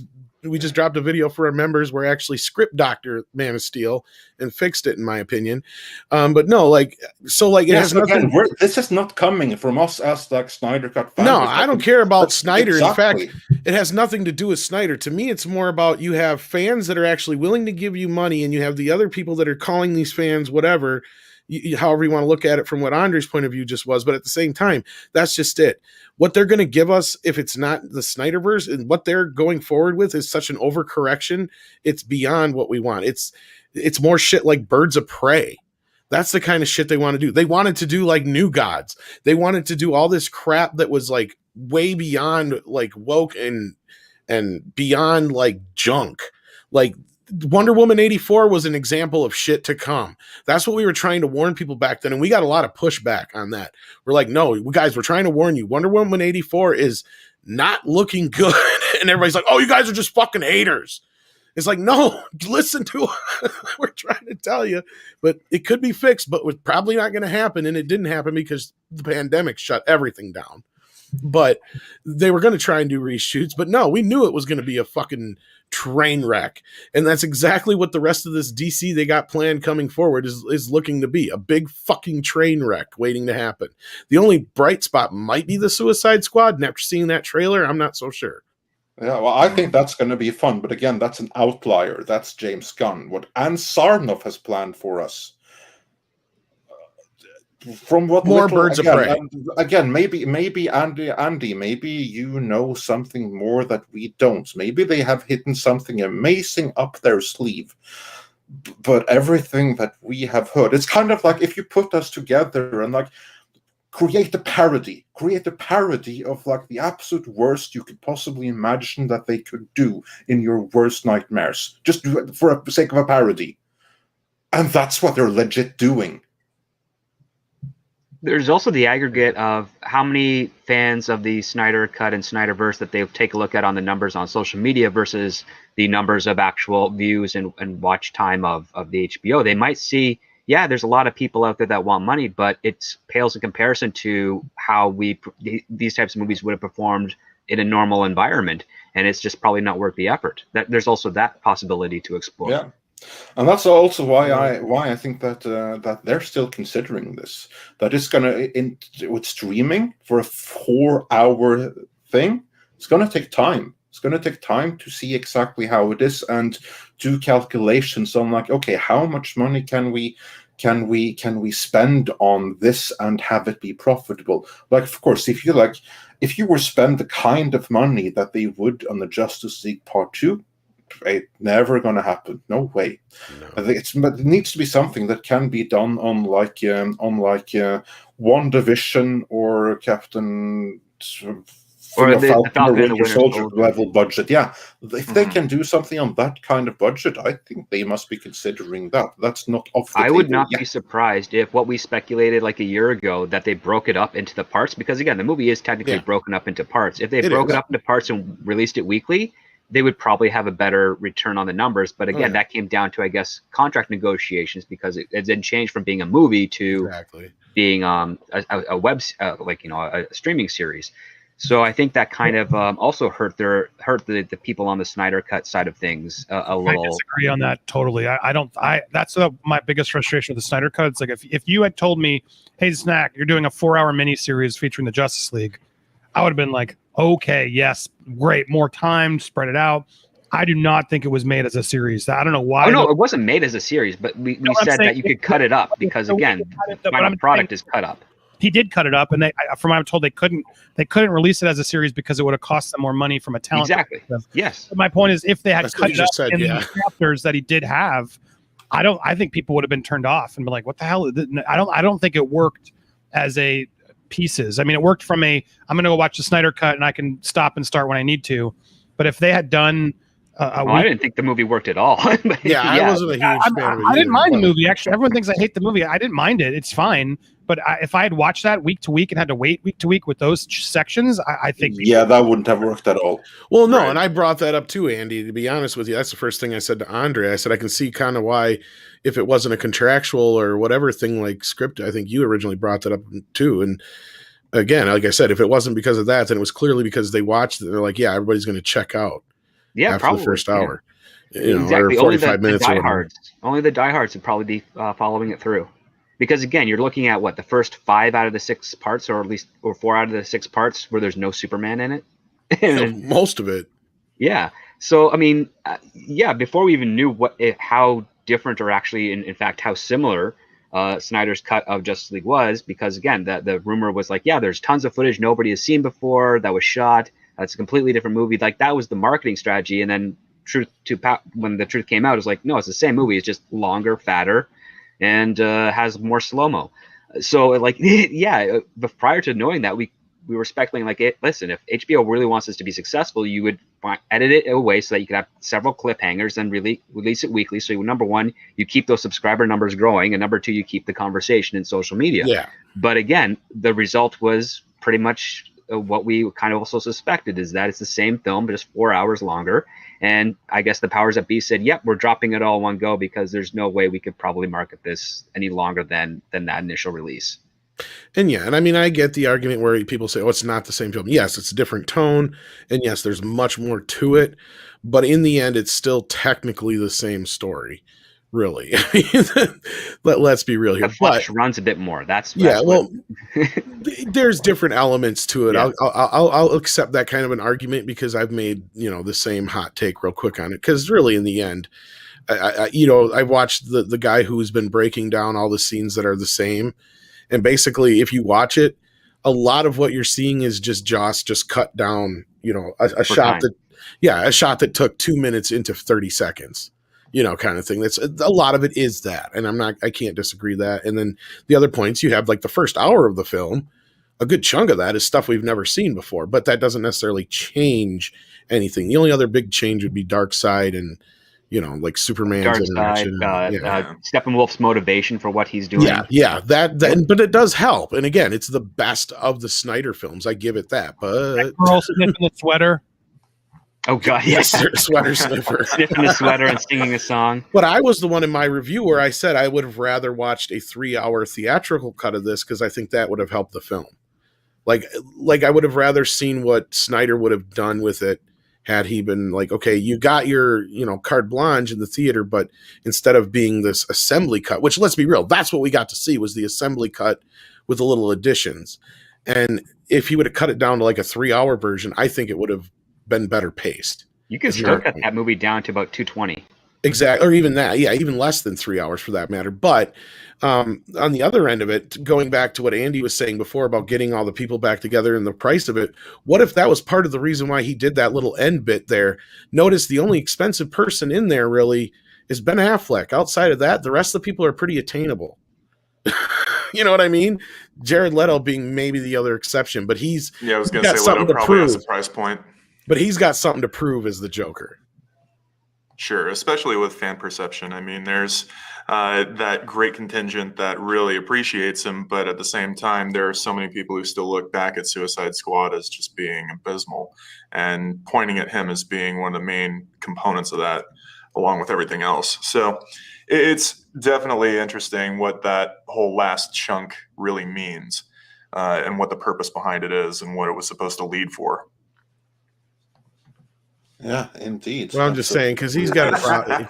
He don't like that. Like I'm saying, like I think he would do it just to have a chance.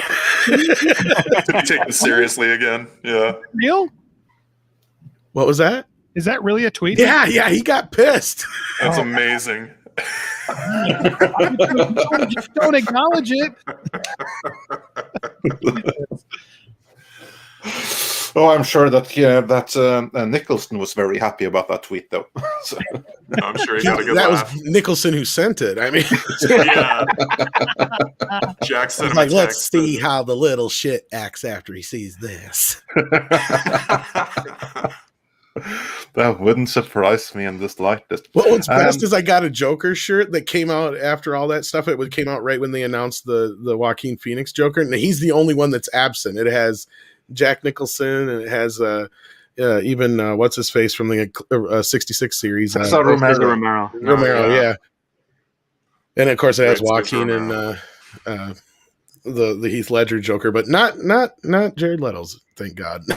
Yeah, I remember it. Like it's basically said, "Not you" in it. But on that note, Andy, have you heard anything more about what's the future for Jared Leto's Joker? Oh, I'm sure that's it. I'm sure there's nothing. I haven't heard anything, and I don't see how there would be more. I mean, I think there's no movie for it. That's all she wrote. Yeah, if Snyder came back, it's like I don't think Leto's the first thing they're going to bring back. Now, if they did a Affleck movie, maybe, but the Affleck movie wasn't going to feature Jared either. So I think that was the last hurrah for Jared. No, but my point was those actors that he has set up in that. Yeah, I mean, at the end there is not Cavill. It's not all these other people. Yeah. Cyborg. That is not a movie I wanted to watch. At the end, the way they all stood there in the middle of the desert while Batman and Joker have a monologue together. It was such a weird tacked on scene. I don't know why it was there, but it did not sell me for more. Amber Heard with her weird British accent. It was a very weird moment that it just felt like clearly, and Zach has said this, he's like, it wasn't fair that I didn't have Joker and Batman together. That's not what I was thinking. I was good moving on. I didn't need to see it, but yeah, I don't see Leto ever getting the chance again. Yeah. I know, and I was just bringing up that point anyway. But yeah. Because you guys brought up the cast and how much it would cost, and I mean that's really it looks like that's where Snyder wanted to take the next stories anyway, was this nightmare kind of vision of the future. But yeah, it looked like a coda to the film that was a pitch for some kind of wasteland post-apocalyptic. But no, I don't think that's going anywhere. No, probably not. Cavill to me is the weird wild card of just like they don't know what to do with him. And it frustrates me because there's all this talk of The Rock trying to come in and save things. I can't. Oh, Black Adam. I know that he's supposed to be. Cavill is supposed to be in Black Adam 2. Shazam. Is it Shazam 2? Yeah, Fury of the Gods. I think it's called Black Adam: Fury of the Gods, but yeah. I would rather watch. I don't know. We'll see. But Black Adam has a ton of heroes in it. So like throwing Cavill in too feels like excessive, even though I'd love to see it. I'd rather see Black Adam come out and then we do a Black Adam Shazam Man of Steel movie with all three of them. To me, would be the better way you do that. But to me, I don't know how you commit to Snyderverse and then dick around Cavill. Continue. It seems like Cavill should get his own Superman movie at this point. It doesn't sound like he's getting it. Because Sarnoff wants to do something that we are supposed to be much more excited for. J.J. Abrams' Black Superman, yeah, exactly. Written by the same author that gave rise to the Jordan Peterson Red Skull. And there's your in to talk about that, Andre. Yeah, well, we'll get into that later because we have some more super chats. Okay, let's do super chats. Get through. A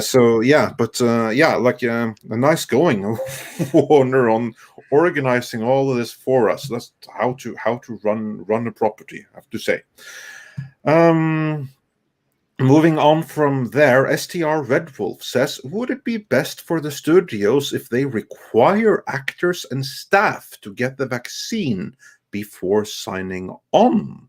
That's an interesting question. Andrew, your take on that?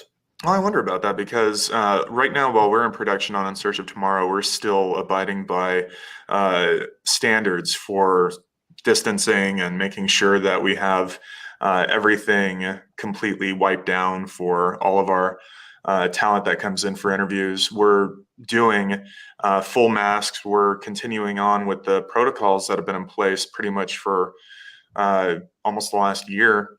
And for being on set, I think, it's great to be vaccinated, but I don't see how that's going to lighten the workload and safety for everyone who's still there.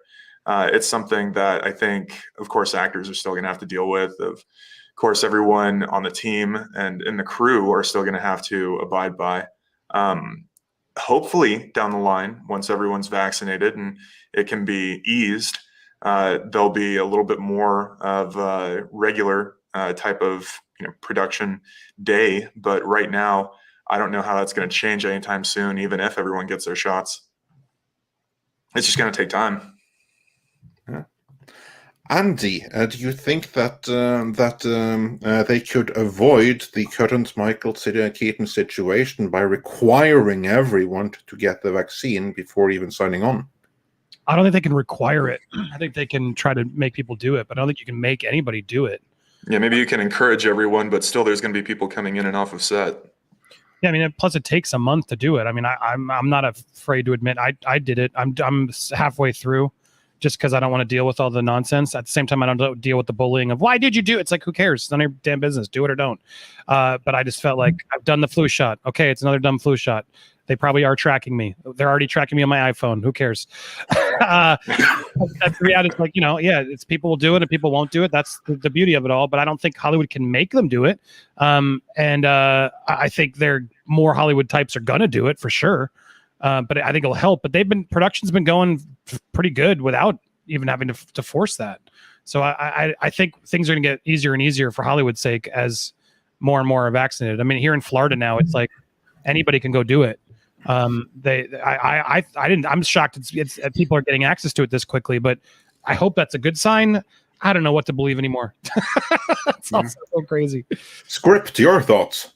So far, I mean, at least in the Canadian side of production things that I've been able to be involved with, even with crews and casts that are fully vaccinated, they still undergo all the restrictions of the pandemic protocols. There's still the social distancing. There's still the mask requirements. It usually delays the start of your day by about 2 hours. So they end up starting about 2 hours early.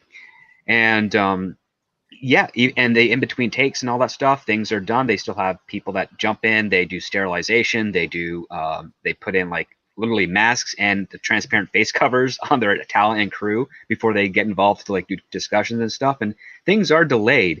And this is in the case like where everybody on the cast and crew are within the sweet spot, so to speak, of like survivability. Like it's not going to, they're not in immediate threat or danger. So it depends on where you're filming and what the state or provincial rules are with regards to the production.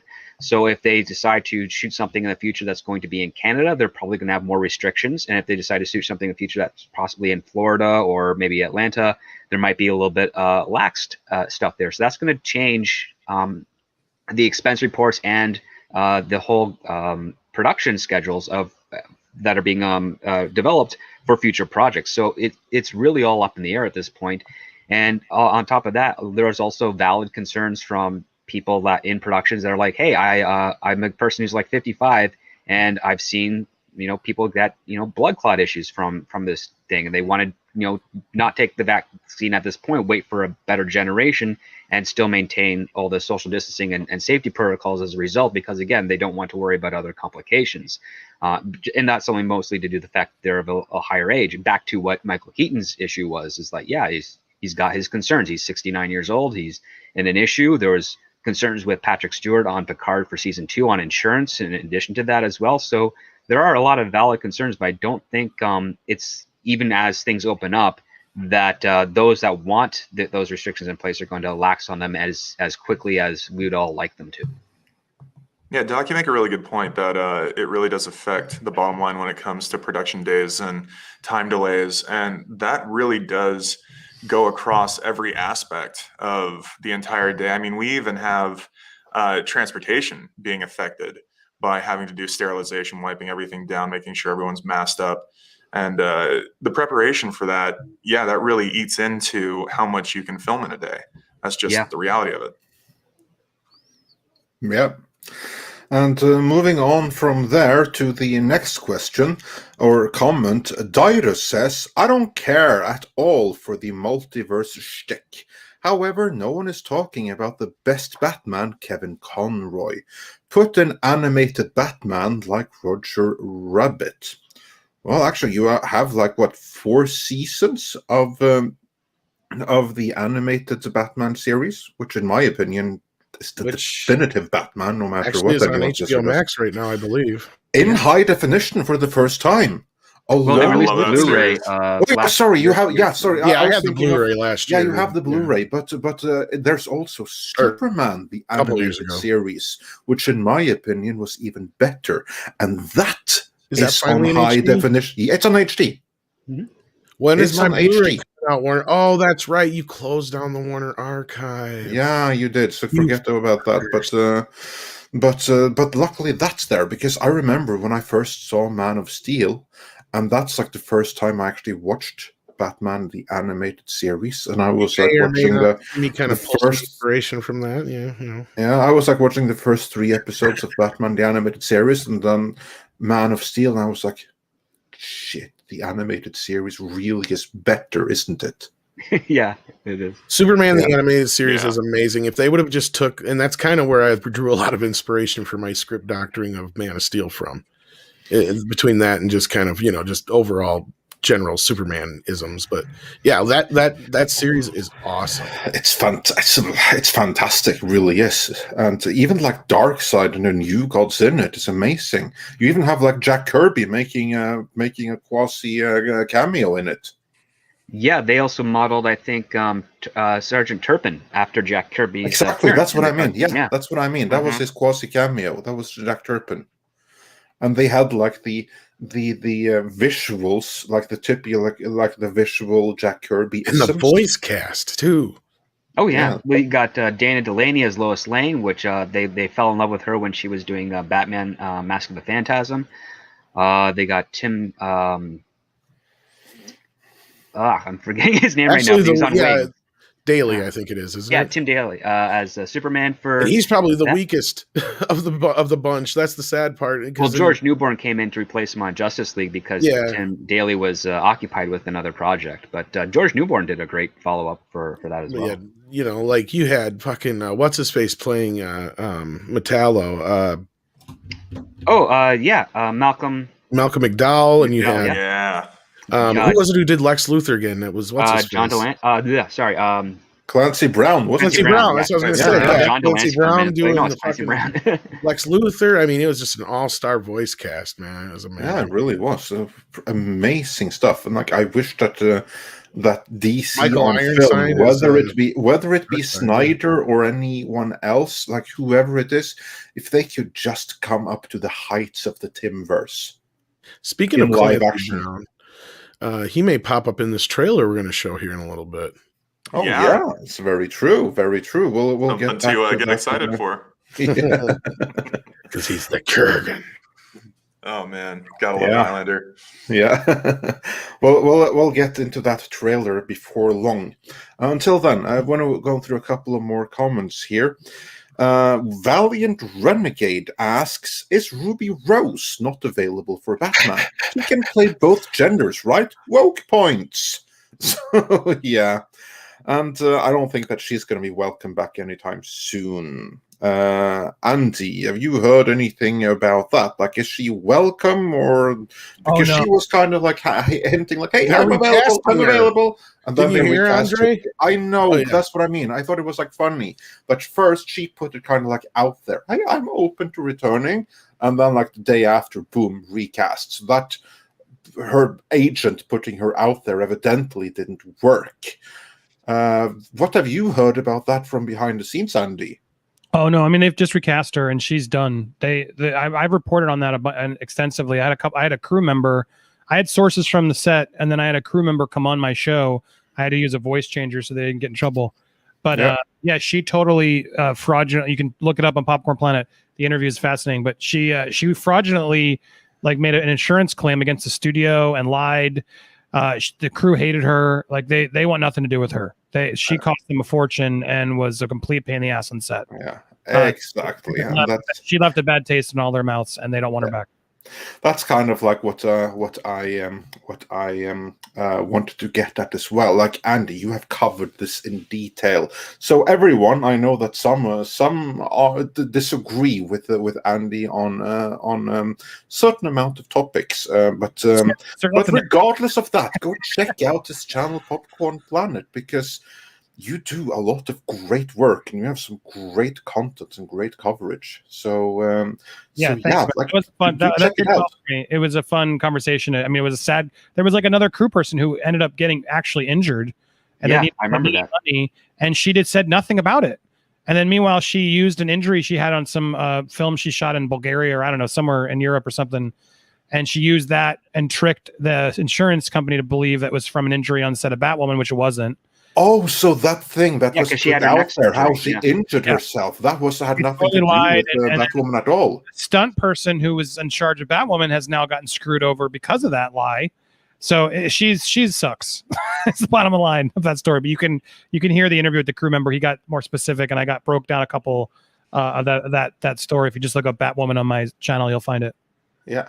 Exactly. So again, that's what I like. What I say, like, we like having Andy on, and we may not always agree on everything. The beauty is here we can have conversations, even if we don't necessarily have to be in agreement about everything. So go check out Popcorn Planet, because some great content over there, and loads of inside information, such as, for instance, that interview reference. So well worth checking out. And then moving on from there, we have Dark King, who says, bring back Adam West as Batman via deepfake. I don't think that they'll deepfake him, but honestly, I wouldn't be surprised if there's some kind of reference to little him. chum. Yeah. How do I get one with all those bulletproofness? I wouldn't be surprised if there is some kind of reference one way or the other. That's nothing I don't know that. Nothing I heard. That's just like me imagining. But I would be surprised if there was no kind of reference. Kind of like you had like in Batman, the Lego movie, which honestly is the best Batman movie to date, come to think of it. Even there was like some kind of like Adam West reference. I don't know about the best, but it was certainly the most fun and incredibly, recently, kind of like was, if you ask me at least. I was a little disappointed with it, to be honest with you. Really? Well, yeah. Well, maybe it was because the Lego movie left me with such high expectations for it. I don't know. Of course, I went into the Lego movie like whatever, and then like it blew me away. Like I even made a hot take argument one night on a podcast because I said I made an argument that the Lego movie was a better original film than Toy Story was. And a lot of people got pissed at me, and I made my argument though. Yeah, I'm like, no. Again, you don't always have to agree. Like there's a room for multiple. but I also said to take in consideration that I also think Toy Story 2 and 3 are superior films to the first film as well. Yeah, But yeah. and then we have two super Who stickers. disagrees with that? Oh, there were some people in the chat that were like, "No way, the Lego movie's better than Toy Story." I said, "No, it's a much more original film. Toy Story's got a lot of elements in it that are just like what Pixar always does. They just rip off other stories." Oh no, I meant who disagrees that Toy Story 2 and 3 aren't better than 1? Oh, that one. Well, I was just bringing it up as a point to say, like, look, yeah, I get what Toy Story is, and I love Toy Story 2 and 3 better anyway. They're all good except for 4. 4 was not Oh, needed. the what now? 4, yeah, exactly. I don't remember 4, but I still really haven't like seen 3. that one What? yet. So you're telling me that the Toy Story 4 should kind of like disappear, the one that I haven't seen yet, it kind of like should disappear from my watch list before Yes. I've seen it? It should just like vanish as if it never existed? There was no 4. Okay, fine. Point taken. Yeah, so When you ask, I've had a lot of fights in 4, but I've been my mind has changed because can I spoil it for you, Andre? Yeah, go for it. Because the whole theme through 1 and 3 is, if into infinity and beyond, we got each other's back. Number 3, like I loved how 3 ended. So And at the end of 4, because I like 2 the best. I've gotten fights. I fought CinemaSins back in the day. 2 is probably the better of I all. fought for 2 being the best one for my reasons. But then at the end of 2, it's like, hey, Andy might grow out of us, but we always got each other till the end is sort of what they say.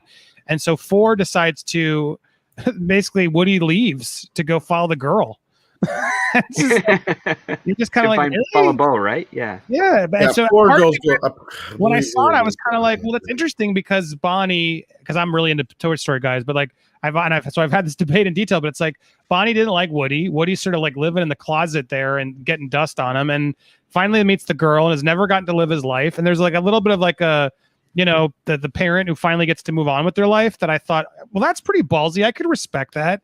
And so that was one side I took for a while, but then I've come around as I've rewatched the old ones. I'm like, no, it's pretty shitty that Woody just left the gang to go diddle around with Bo Peep. Where did you stand on that issue, Tom? I fucking hate part 4. Like, I mean, there is like no redeemable values in part. Like, I got done watching it and I'm like, it took everything I could not to destroy the Blu-ray. Like, I was just like, this is almost as bad as Cat in the Hat.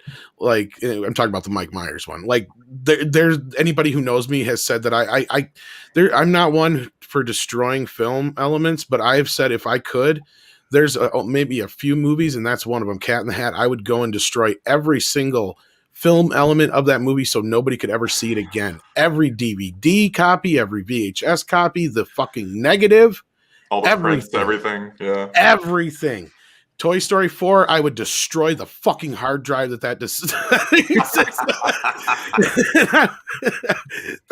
it is worse than any of the straight to video Eisner sequels back in the day. It is worse than, I can't believe they made that movie. Yeah. That's a pretty low bar when just you're from talking about from being worse than the Beauty and the Beast sequels and all the other garbage that was being churned out. It is worse than Bambi 2, which actually is better than it had the right to be. You're talking about Aladdin 2. That was also better than Aladdin 2 was pretty good too as well. Oh, The Return of Jafar. Yeah. That's part 3 where they finally got Williams back.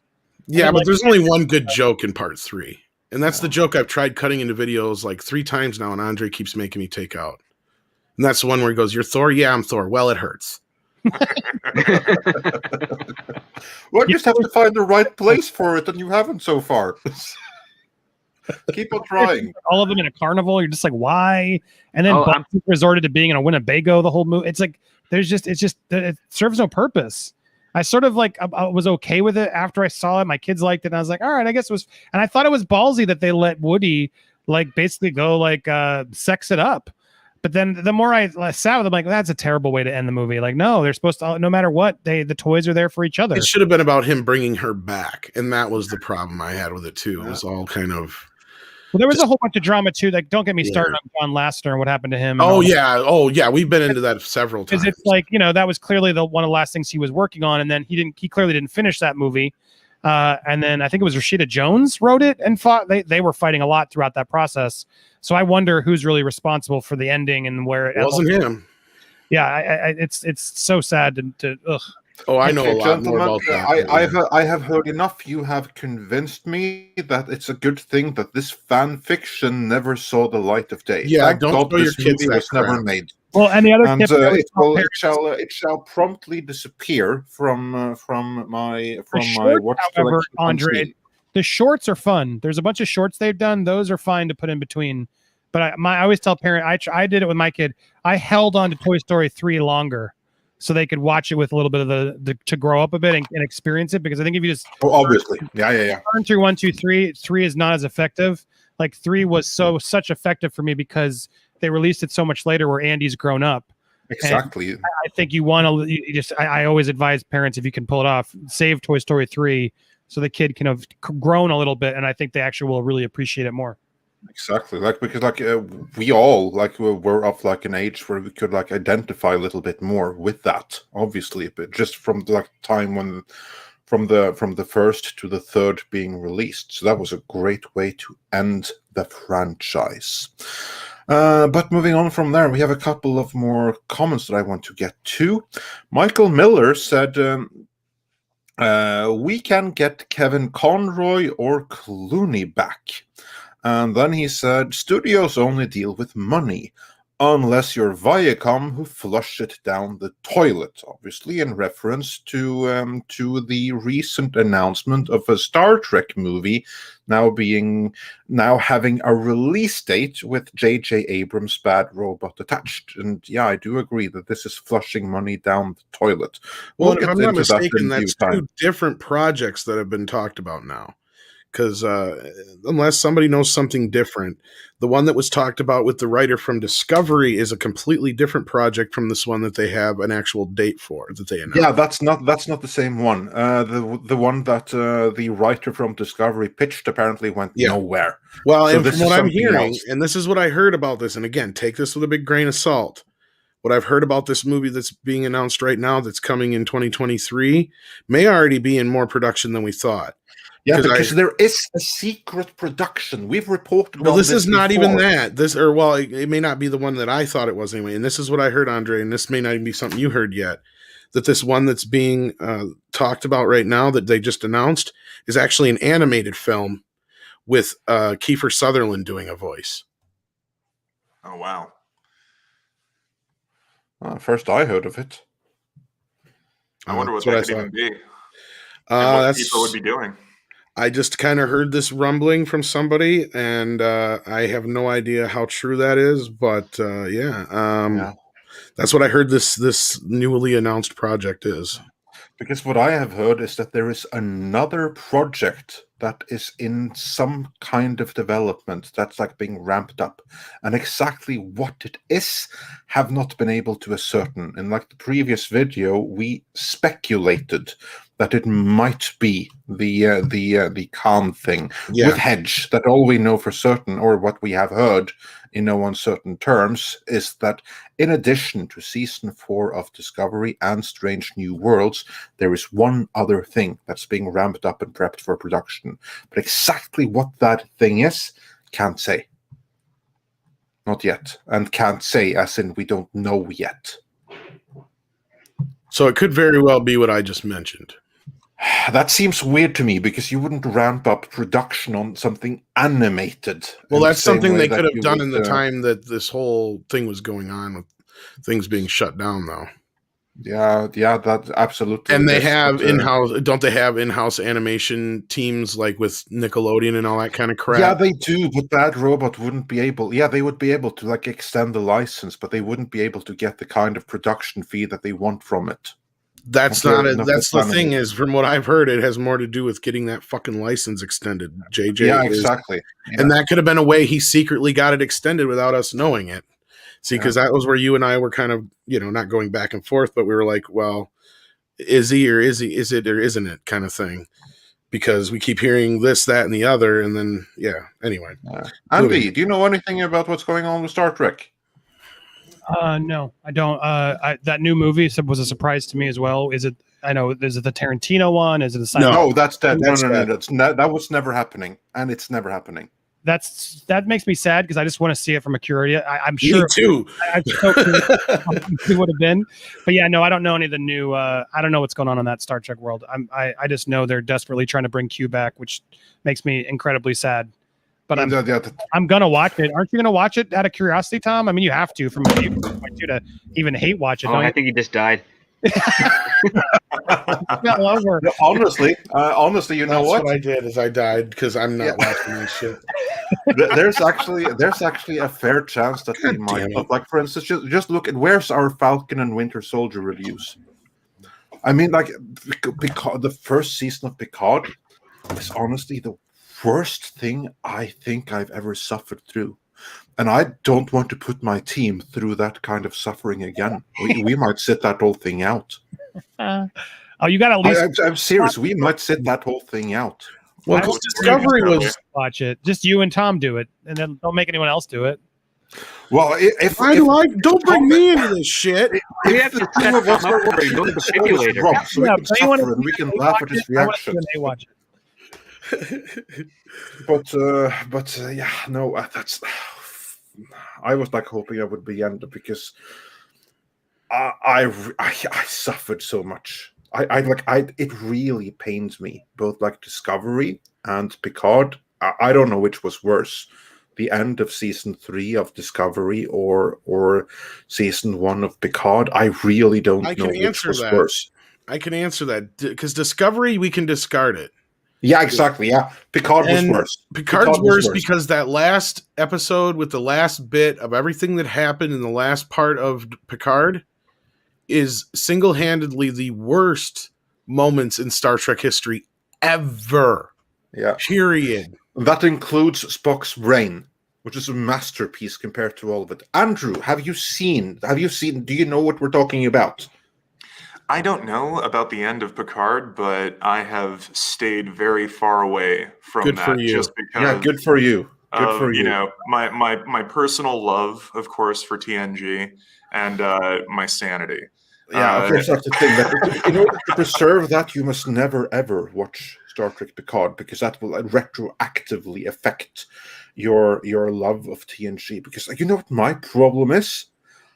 I can't watch TNG the same way now. Oh, I still can. I can't do that back. to myself. There's no way I could be able to live with myself if I changed that. Yeah.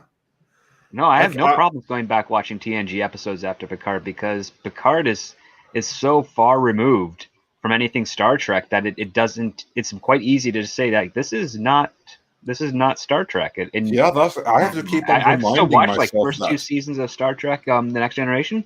Still enjoyed them, and then I peruse other episodes forward whenever I'm feeling like, oh, I want to watch, Q Who or something, or Cupid or whatever, see some John Delancey. It doesn't affect it at all. It's quite easy for me to divorce it from that because they're so they miss the entire point of Picard. And the one thing that's more tragic to Picard, as aside from like the final project, is that there is a tug of war of good ideas, and it's just god awful execution to it. I mean, the idea of, oh, what's the Romulan government like now without their homeworld, and like you want to explore that a little bit more, and the whole idea of like synthetic life like that was terrible from the get-go. They had no idea what they were doing there.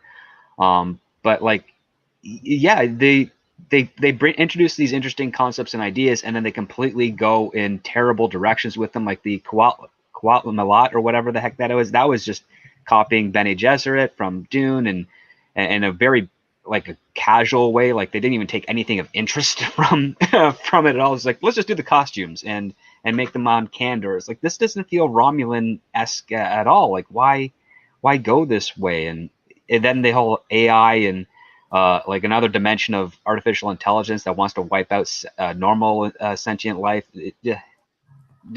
It's so far removed from anything Star Trek-ish that it was quite easy for me to go back and be like, oh, yeah, there's Picard, encouraging Wesley Crusher to reapply to Starfleet Academy.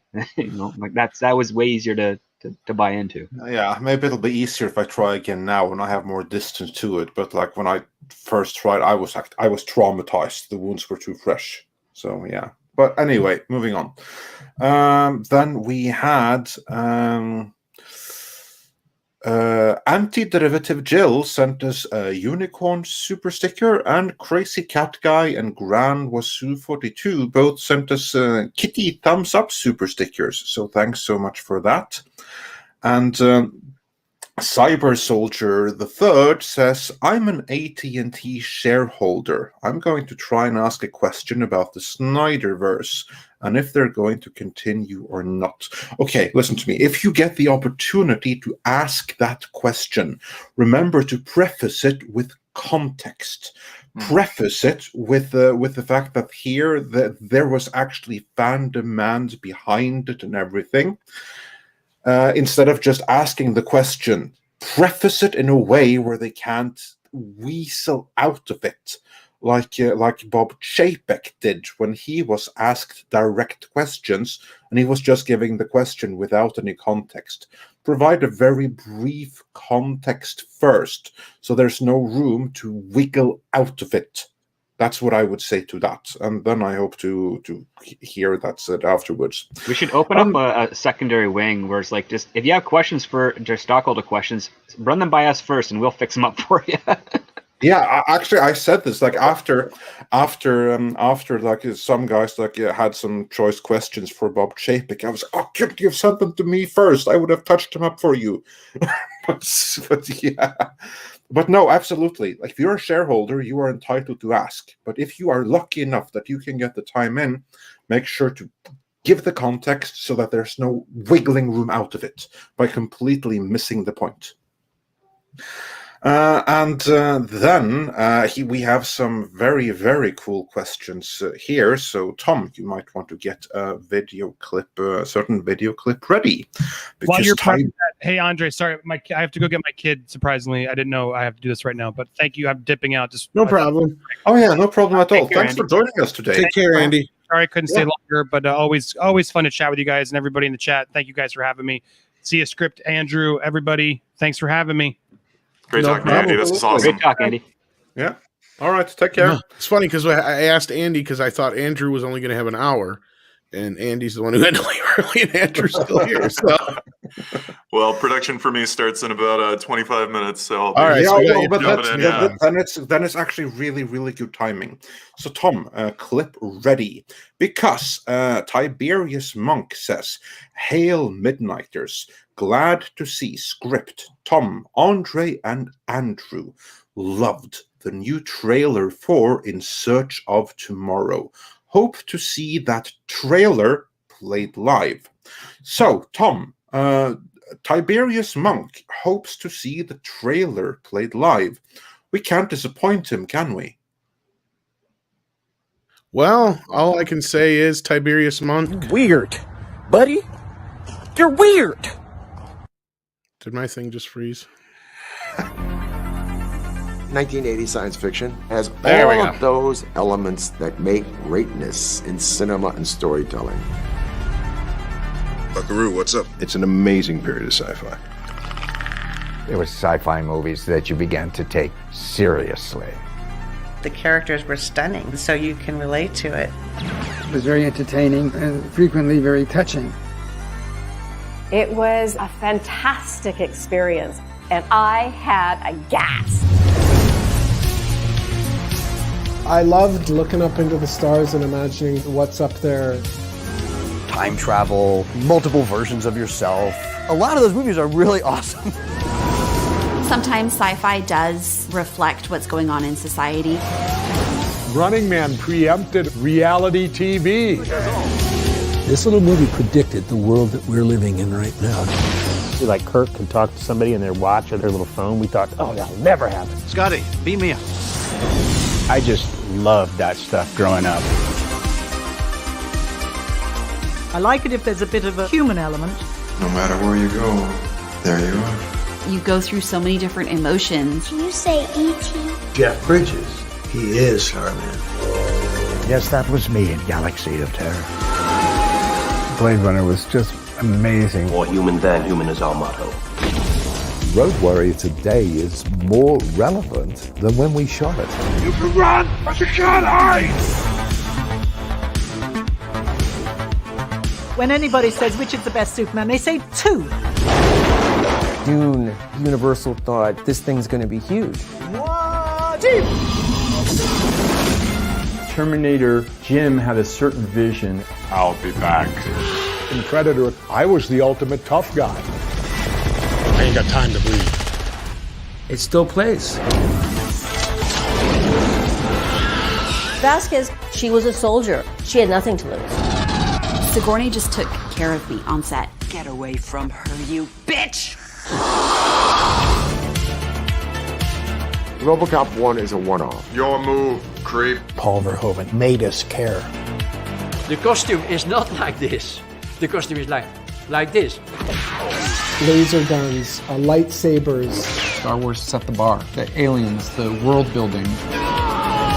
The Last Starfighter, groundbreaking CGI. Unbelievable. These guys are geniuses, you know.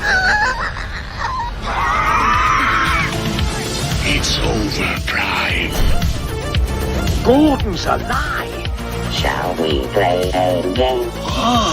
You'll find her. That's what he does.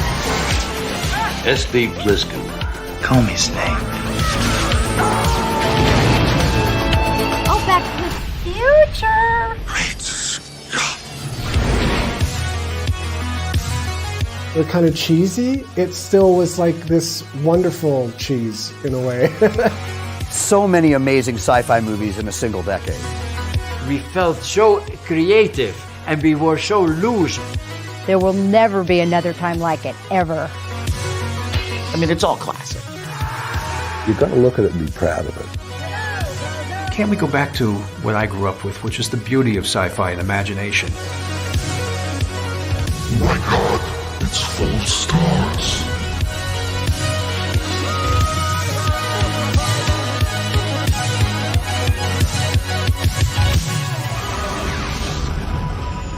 That's the magic of sci-fi, man.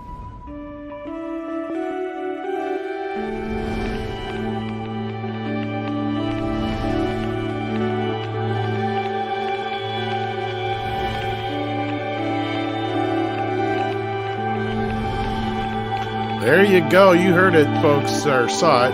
You got till May 4th to get in on that. Our wrenches have been sharing the link. I just shared the link as well, and the link is also in the description to get a hold of that great documentary. Is there anything you want to tell us about it right up front, Andrew? Or yeah, because Andrew, you are, of course, as those that might not be aware, you are the producer of the beauty that we saw just now. And of course, we have already promoted your earlier work, In Search of Darkness, both parts 1 and part 2. So what can you tell us about this amazing stuff that we just witnessed? Well, first I want to say thank you so much for showing that while we're all here. Rewatching that trailer always is just so much fun for me because what we have cut together from the film as it is right now in production is amazing. I mean, we have so many incredible interviews with everyone that you just saw and so many others that we're putting together for this. But In Search of Tomorrow, just to explain it really quickly, is the most comprehensive definitive documentary ever about 80s sci-fi movies. And we have so many people from those films bringing their stories and their insights and telling us everything about the importance of these movies because we are fans. And this is very much by the fans for the fans. And we want to watch this just as much as we want to share it. So this 4.5 hour long documentary is in production right now. The Indiegogo is live, like you said, Tom, until May 4th. We're having a blast making this thing. And the fact that it's coming together and we're getting such a great response has been huge and immensely rewarding. That is awesome. I only have one critique. 4.5 hours seems a little thin for the definitive documentary. That's why you always open the door for part 2. Yeah, very true. Yeah, absolutely.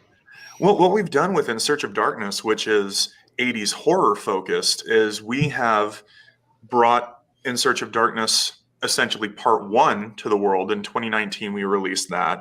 And the demand was so high to continue the conversation and look at more films by each year throughout the decade that we made In Search of Darkness part 2, which we released last October.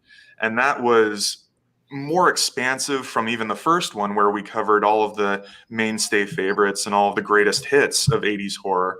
But with part 2, we did all of the deeper cuts and we went international, and we had a real fun time looking at more obscure titles and ones that you would have seen on the shelves at the video store. And that's part of it completely, is that with In Search of Tomorrow, we are really doing the most that we can within that 4.5-hour length. But again, there's always that possibility of where we go from there. But with all of the contributors that we've had so far, and all of the movies that we're putting into this documentary, and all of the segments and the focus going year by year, it's really shaping out to be something special and wonderful, and I can't wait to release it. Yeah, indeed. It looks amazing, and your earlier work is also absolutely stellar on that. I have a couple of questions here that I would like to highlight. Willie Woodward wonders, for the In Search of Tomorrow guy, that would be you, can I pre-order just the Blu-ray? Well, the way that we have the campaign going is we are selling bundles, where the best package that we have to offer includes the Blu-ray along with poster, t-shirt, digital copies of the film and the soundtracks, a pin, and we've got the information all pulled up that you can see. But there's a digital copy right there. There's the Blu-ray with a couple of posters that are incredibly well designed, one by Graham Humphreys, who does amazing artwork for us, and another one from Dave Morrell that are just fantastic, and then one from our art director Clayton Benj. But these are all of the different tiers that you can this see. is the one I got, I think. Yeah, the Admiral Kirk. Yeah. And that's really what it is that we're not only bringing you the Blu-ray, but we're giving you something awesome to hang on the wall and something to wear. And again, those digital copies of the amazing soundtrack curated by New Retro Wave and the score done by Weary Pines. So we've got some really awesome options for collectors here. Yeah, if not, you can get the digital only version at least. But Yep. But you're definitely missing out on some pretty awesome physical perks with that one. Yeah, exactly. So basically, if we just go to the link in the description and that the mods keep putting on in the chat, then there you can see the different tiers and what you can get for each and every single one of them. And then we have... Lisa asked if it will be Region 1. I believe they're region free, aren't they, Andrew? Yes, they're all regions, so they'll play worldwide. Yeah, perfect. And then comments that soundtrack is great too. And she also sends a Diamond Super sticker. So thanks Awesome. for that. Thank you. And Thank John you. Willis says, Andrew, please let it run and run. Don't cut it short. Well, we would love to do an ongoing, forever length documentary. What we've done is we've set the bar for basically that mega length doc that you get with In Search of Darkness and Search of Darkness Part 2, both being around 4.5 hours. Also documentaries similar to like Crystal Lake Memories and Never Sleep Again, the Friday the 13th and the Nightmare on Elm Street docs. The thing is we are listening to everyone. We are always keeping our ear to the ground. We're always paying attention to fan demand. We have our socials out there at 80s Sci-Fi Doc across Facebook, Twitter, and Instagram, where we are getting feedback all the time on what people want to see, what people want to look at featured in the documentary, and what people want next. Right. And we absolutely believe that listening to the fans is critical. Well, not only to our success, but also to make everyone happy. No, and I can say, just talking to you, and I won't say what, but I know you brought some things up to me that are coming down the line that I'm super excited about. That, yeah, so like the conversation isn't really ever going to end, hopefully. I can say that much. And on the other side of it, I mean, you can only do so much in a time period. You got to keep it kind of realistically, confined to where you can actually make it available to the public. Because if this was like, some 10-hour DVD set, but I get that. But here's my question then, and this is even something you guys may have thought about, and you haven't told me if this is the case. But what about possibly on the future editions, maybe throwing on like a bonus disc of all just like the outtakes of some of these great interviews? Because I gotta imagine that there's just a ton of them that would be just great to dig through for just as like a special features disc someday. Is that something you guys have thought about? Well, I'll tell you, stand by on that one because, like you were just saying, we've had some offline talks about a few things that are in the works. Of course, you guys have been with us to share that we're working on a video game documentary beginning with FPS first-person shooter, which is out now on social media. We're taking everyone's input on what they want to see.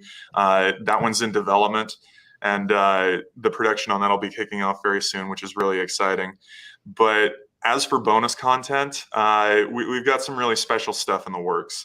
So when you look at our other properties like the In Search of Darkness horror documentaries, follow along with us on those if you're a horror fan, because around Halloween season this year, we're going to make some really special announcements. But there is always a possibility of us, catering to that fan demand, because if we get enough people banging down the door telling us that they want bonus features and things, we're always going to be paying attention. Awesome.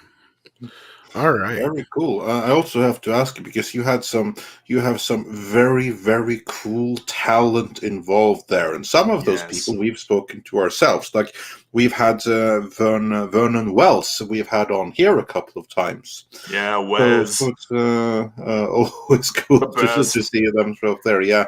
So he's really awesome. We had him show up. I think it was it 3 weeks ago that he showed up for a watch party? Yeah, I believe it was. Yeah. But of like the interviews that you did, which one were you personally more excited for of all of the great people that were there? Which one was it that really stood out to you, one way or the other? Oh, come on, Andre. I'm excited for all of them. You know that. I got to tell you, one of my dream interviews we were able to make happen. And it's interesting, even talking to you, Doc, about the requirements of everything going into production right now, with everything needing to be sterilized, everyone needing to keep distancing, everyone needing to be masked up and ready, and always following those protocols. We were able to speak with Governor Jesse Ventura, and that was amazing. And he's in the trailer, as you saw, talking about Predator and also The Running Man and the impact of 80s sci-fi and what his views are on how it is related to times now. But I was a fan of Jesse's from back in the day, Jesse the Body Ventura. I mean, growing up with Predator, growing up with Running Man, seeing him in other stuff, and just watching him be such an interesting figure over the years. The fact that we were able to connect with him and get an amazing on-camera interview. And then after that was done, he hung around and talked for a few hours about some offline stuff separate from 80s sci-fi, which was just incredible. I mean, he's one of those people that, to get Blaine from Predator, come on. You gotta love one of the most quotable guys in 80s sci-fi history. Well, he's great in that movie, but I can't imagine he'd be very good in any vampire movies, because he ain't got no time to bleed. So well, the other part too is he's been living off the grid for over a decade now. I mean, I know people who have been begging to try and get him back just to perform in a couple of things here and there. They just couldn't reach out to him. So you managing to get him in there, that's quite an achievement. Well, thank you. And it was something that, we pursued, and we brought a very sincere proposition. And that's what we do with this documentary. We are very respectful of everyone involved. And we are always discussing the fact that, in almost kind of like an encyclopedic and celebratory way, we look at as many movies as we can in this documentary with the talent that we have involved. And we always, I love just really noting that real quick, Freddie Delgado mentioning sexual Tyrannosaurus. Yep, totally. Sexual Tyrannosaurus. Was it like Tammy and the T-Rex or something? Oh, man. So many great lines in Predator. But, when we speak to everyone who's been brought on, we're always very, very well versed in their careers. We're always talking about how all of their films had an effect on all the fans in one way or another. But overall, this is to really shine a light on films that we find important and valuable, and that the discussion is worth having. Yeah. So to be able to have them join us for this is a great honor. And Jesse was, a real, I would say, important part of all of that. But also, just like you're saying, Doc, he's someone who doesn't even want to be in front of a computer. He really does have a lot of thoughts and perspective on modern technology and using everything that we do every day and not wanting to have anything to do with that. So we went through quite a process to be able to get him to join us. But in the end, it was one of my absolute favorite highlights of this entire production. And I have so many more, too. I mean, he's just a standout. We were able to get Joey Kramer from Flight of the Navigator to join us, as you saw in the trailer. And he's one of my favorite main characters of, the entire decade. I love that movie. That's always an all-time favorite for me. And talking to him was just wonderful. I do not leak. You leak. I love it. That movie, I'll put it on anytime. The Navigator. And yeah, there are so many. We have Tron in the film. I mean, Bruce Boxleitner, to be able to join us was just wonderful. Catherine Mary Stewart, she's in, along with Lance Guest, both talking about Last Starfighter, and I know that's one that everyone who's seen it ranks it as one of their all-time favorites. The list goes on. I mean, it's just so extensive. And the fact that we've been able to bring over 75 incredible contributors and speakers to this and stars from this era is just something that I can't be more proud of. And the list is continuing to grow. Right. We have some names that we haven't even announced yet that we're saving closer to the end of the campaign. And I'd love to share that so you guys can be excited about it too. When we get closer to May 4th, because it's a really exciting month right now. And then as we get to May the 4th be with you, it's going to be an amazing run for sure. Right. And I can remind people to stay tuned to Midnight's Edge After Dark, because I'll be dropping all the clips that you guys are releasing there, so you can keep up with that. And I know this. Yeah, those are scenes from the film talking about those clips, because what we're doing on our social media and what we're sharing with you here are specific clips that have been cut from the movie, where you get to see Alex Winter talking about Steven Spielberg. You get to see Sarah Douglas talking about playing Ursa in Superman 2. And she had an incredible series of stories to tell us about making the film and also everything behind the scenes with Superman and Superman 2. But yeah, those clips, we love the fact that we can take segments of the film as it is right now as we lead further to picture wrap and share that with everyone, because getting to, check out a segment of our discussion with Peter Weller about RoboCop. Right. I love that we can share that. Movie. He loves talking about RoboCop. Is I love listening to him on that every time. Favorite. But it's funny you mentioned, speaking of all-time favorites, you said Last Starfighter. Yeah. Funnily enough, there's one person on this panel who hasn't seen that movie yet. Yeah, there is. I wonder who that can be. Yeah, I wonder who that could be. I will say, Andre, it is the godfather of 80s sci-fi. And nobody else gets that joke, but I'm sorry right now. Well, no one else is going to either. To the audience. But yeah, Andre has not seen The Last Starfighter, believe it or not. And that may be something to stay tuned for, because we may do something about that. Yeah, we may. We just may do something about that. So, very cool. And then you guys may get to hear what he thinks about it right after he sees it. Yeah. Well, I'd love to get your impression, because it's one of those films that not only was important to the generation of kids and fans at that time, but it was also one of those movies that had incredible legs through the decades on cable TV. And for me, I just remember watching it on HBO all the time in the middle of the day, among so many other great 80s sci-fi films. And it's one that, should be continued on as a great standout of the era and an entertaining movie all around. And that's really what we're doing with this documentary, is we're just putting all of these films front and center and saying, we love these movies, we appreciate them, we know you love them too, let's talk about them for a little bit. And one of my favorite things is whenever someone walks away from our documentaries, and this is including In Search of Darkness and In Search of Darkness Part 2, so many people say, I now have a watch list of movies that I cannot wait to enjoy. I was just going to bring that up because that was what I was bouncing off that for, is like, Andre hasn't seen The Last Starfighter, but yeah, after watching the first 2 documentaries, it's like, how have I not seen that horror movie?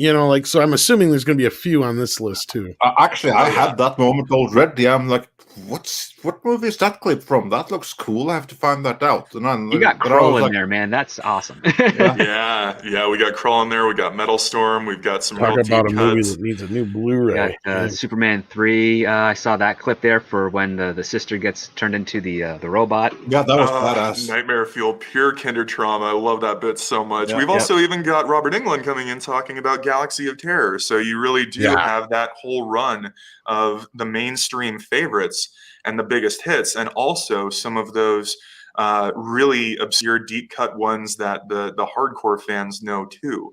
So we have a great balance across the genre that we're going to be presenting to everyone with this. I got to tell you, pulling off Robert Englund and Peter Weller are probably my 2 most excited ones personally, because those 2 guys, Freddie is just like, anybody who knows me, I've got a shit ton of Freddie memorabilia. I'm excited for the Bruce Banner RoboCop too, man. Oh my God. Because RoboCop to me is like a perfect fucking movie. Yeah, it really is. I'm really excited for that.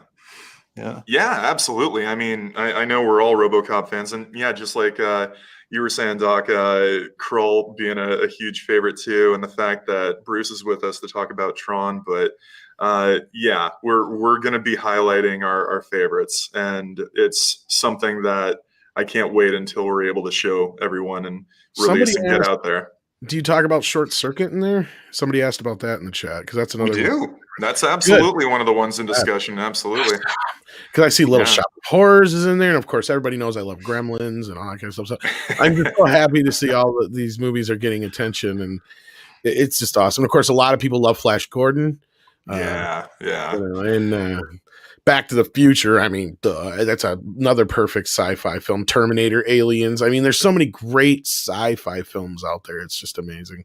Talking about Aliens, Carrie Henn, and it is. It's the decade that we wanted to highlight the most. We wanted to make the definitive 80s science fiction documentary about the films that came out in the genre, because we love them. And we have been able to make documentaries that have been so incredibly well received by fans of genre movies that sci-fi had to happen. And that's what we're doing. So we've got the Indiegogo live now for everyone who wants to be a part of it all. Well, and another one is I just showed earlier. Yeah, Spaceballs. And that incidentally was like the first watch party that we had with you guys. Yes, which we love the fact that you've been able to join us and our 80s sci-fi community.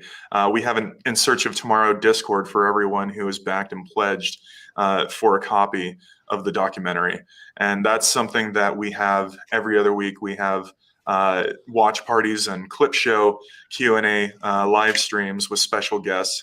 But when we had you guys on for Spaceballs, that was just a blast. That was so much fun. I think this now officially makes this movie the most copies I have of a movie. Next to Halloween, because this has got to be it. Because I've got, at least just on Blu-ray alone, I've got like 4 copies of this movie. Well, gentlemen, I'm sorry to say I'm actually being called away. No problem. You got 25. You said you had 25 minutes ago, and thank you so much for being here and plugging your documentary, and we'll keep people up to date on that, and we'll hopefully have you back again soon. And thank you so much, Andrew, for being here. We appreciate your time. Yeah, and thank you guys. It's always a pleasure. I really enjoy being able to come on, and I love the invite. And thank you everyone watching and commenting, because it's always great to hear straight from the fans and from everyone who's excited for it. So this was fantastic. Thank you so much, man, and you take care. Awesome. Take care, guys. Thanks for joining us. Take care. Pleasure talking with you, Andrew. Thank you so much. Awesome. So go and check that out in the link in the description for the different tier levels. But that absolutely is something very, very cool. And their previous documentaries have all been absolutely stellar, haven't they, Tom? Absolutely. But with that, speaking of stellar, we've got a couple of stellar super chats to get through, I believe. We do indeed. So let's get back to our stellar super chats. The ones that we haven't gone through yet are from, let's see, just make sure I don't miss anyone. House Atreides said for $10, "Hail guys, I remember watching the original Star Wars in 77. Don't remember a scene in the cantina where the waitress poured a mug of beer on top of an alien's head. Never saw this scene again. VHS." Yeah, I wouldn't know anything about that. What was it in? No, he said it's Star Wars 77. I'll have to watch 4K 77. I'll have to check that out. Yeah. Thanks for the heads up. But I know they changed a lot of stuff in that bar scene in the special edition. Yeah.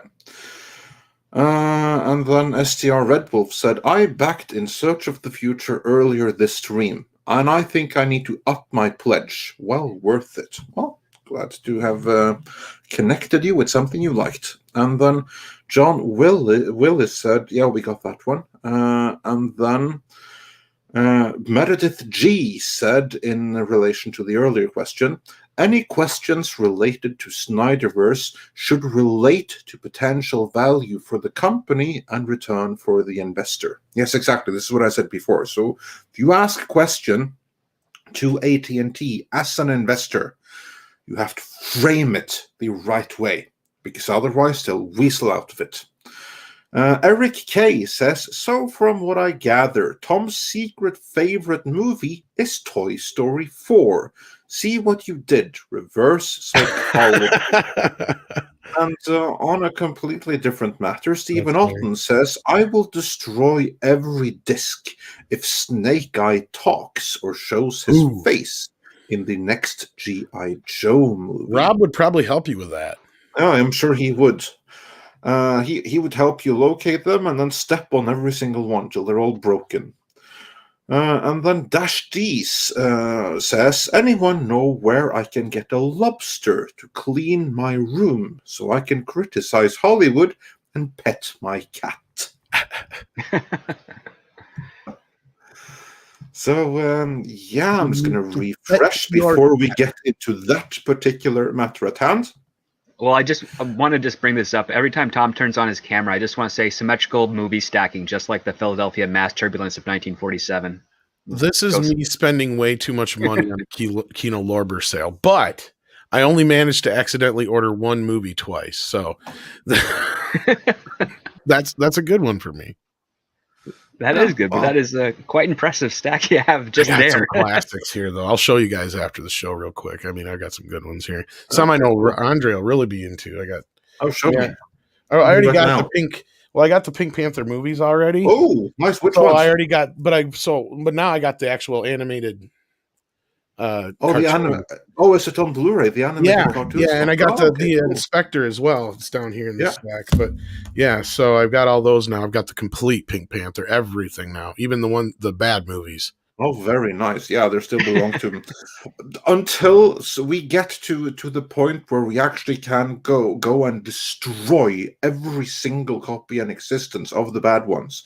It's better to have a copy of. Well, Clouseau, that Inspector Clouseau, and what was the one? Not the junior one, because the Son of the Pink Panther ain't so bad. Which is that ain't bad. No, you're talking about the one that's Curse.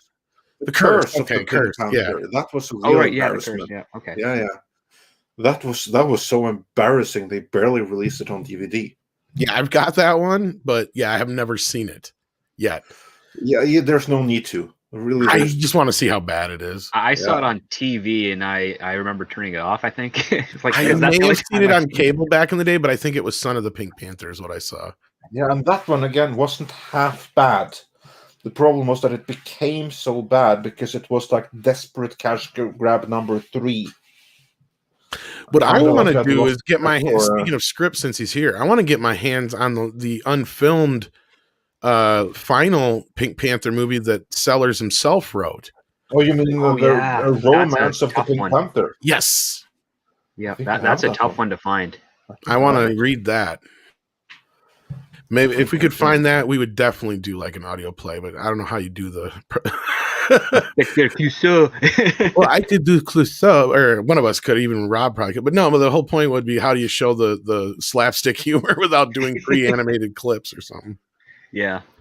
That would be cool though. You could do like the clips in the inspector clips, maybe. That wouldn't be too hard, maybe. That'd be a hell of a put together though.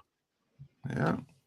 It would indeed. It would. For those who don't know, obviously, Andre and I are Pink Panther fans, but yeah, or specifically Very much so. Clouseau fans anyway. But yeah, Yeah. Peter Sellers specifically more so. Yeah, yeah. Like not necessarily like fans of the Steve Martin movie per se. Although I will say that the second one wasn't half bad. Are you kidding me? Well, relative to the first, yeah, I prefer the second to the first. Again, I prefer neither, but like of the two, then that's it's funny you mention that, because Pink Panther 2 is one of the first woke movies. It's in there. Now, hold on. With the Peter Sellers one, I'm trying to remember. Was that Romance of the Pink Panther?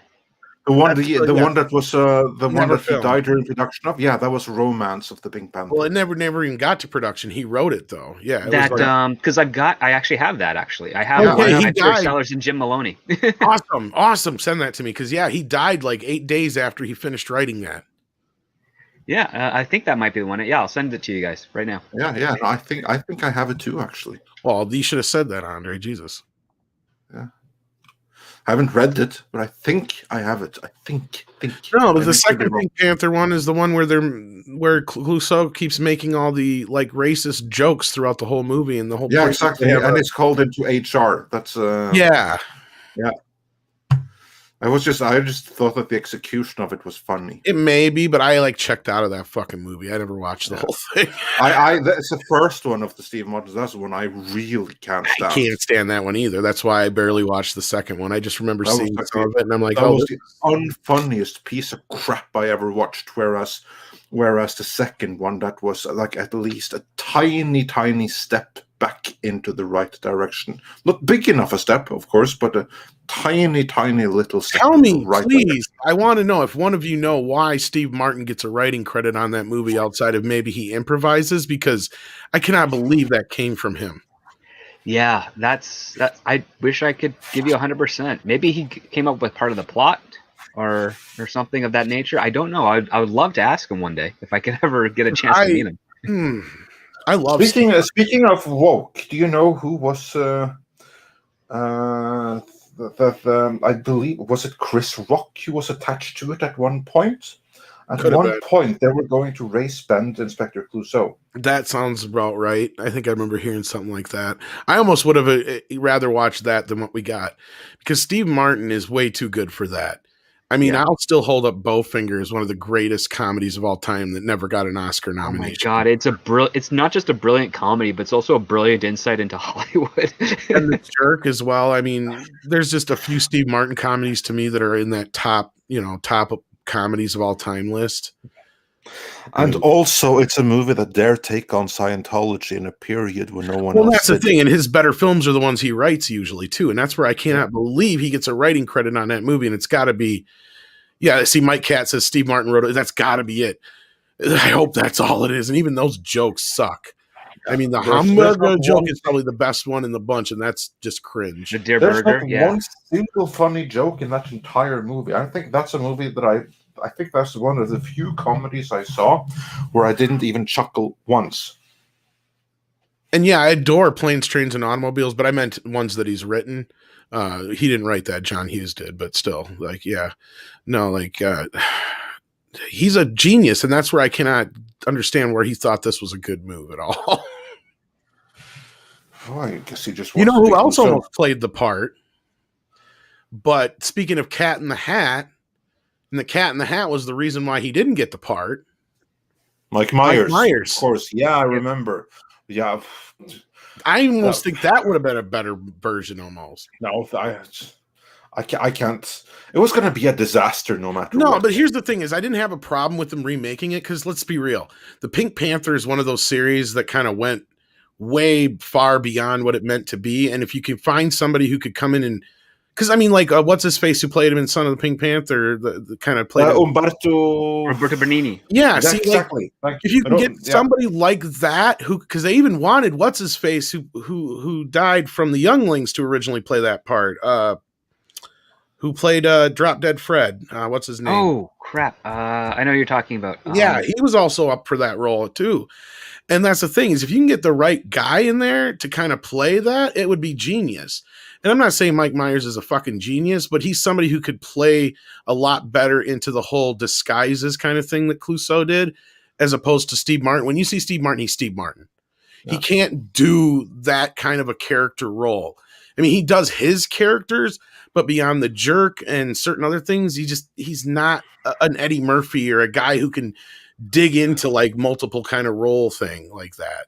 Oh God, and I just remembered that one of the most cringe scenes I have ever seen in my life, and that's from that movie when they come to America, and he gets to like the crosswalk, and he like imitates like the Green Man walking inside of like the light things changing.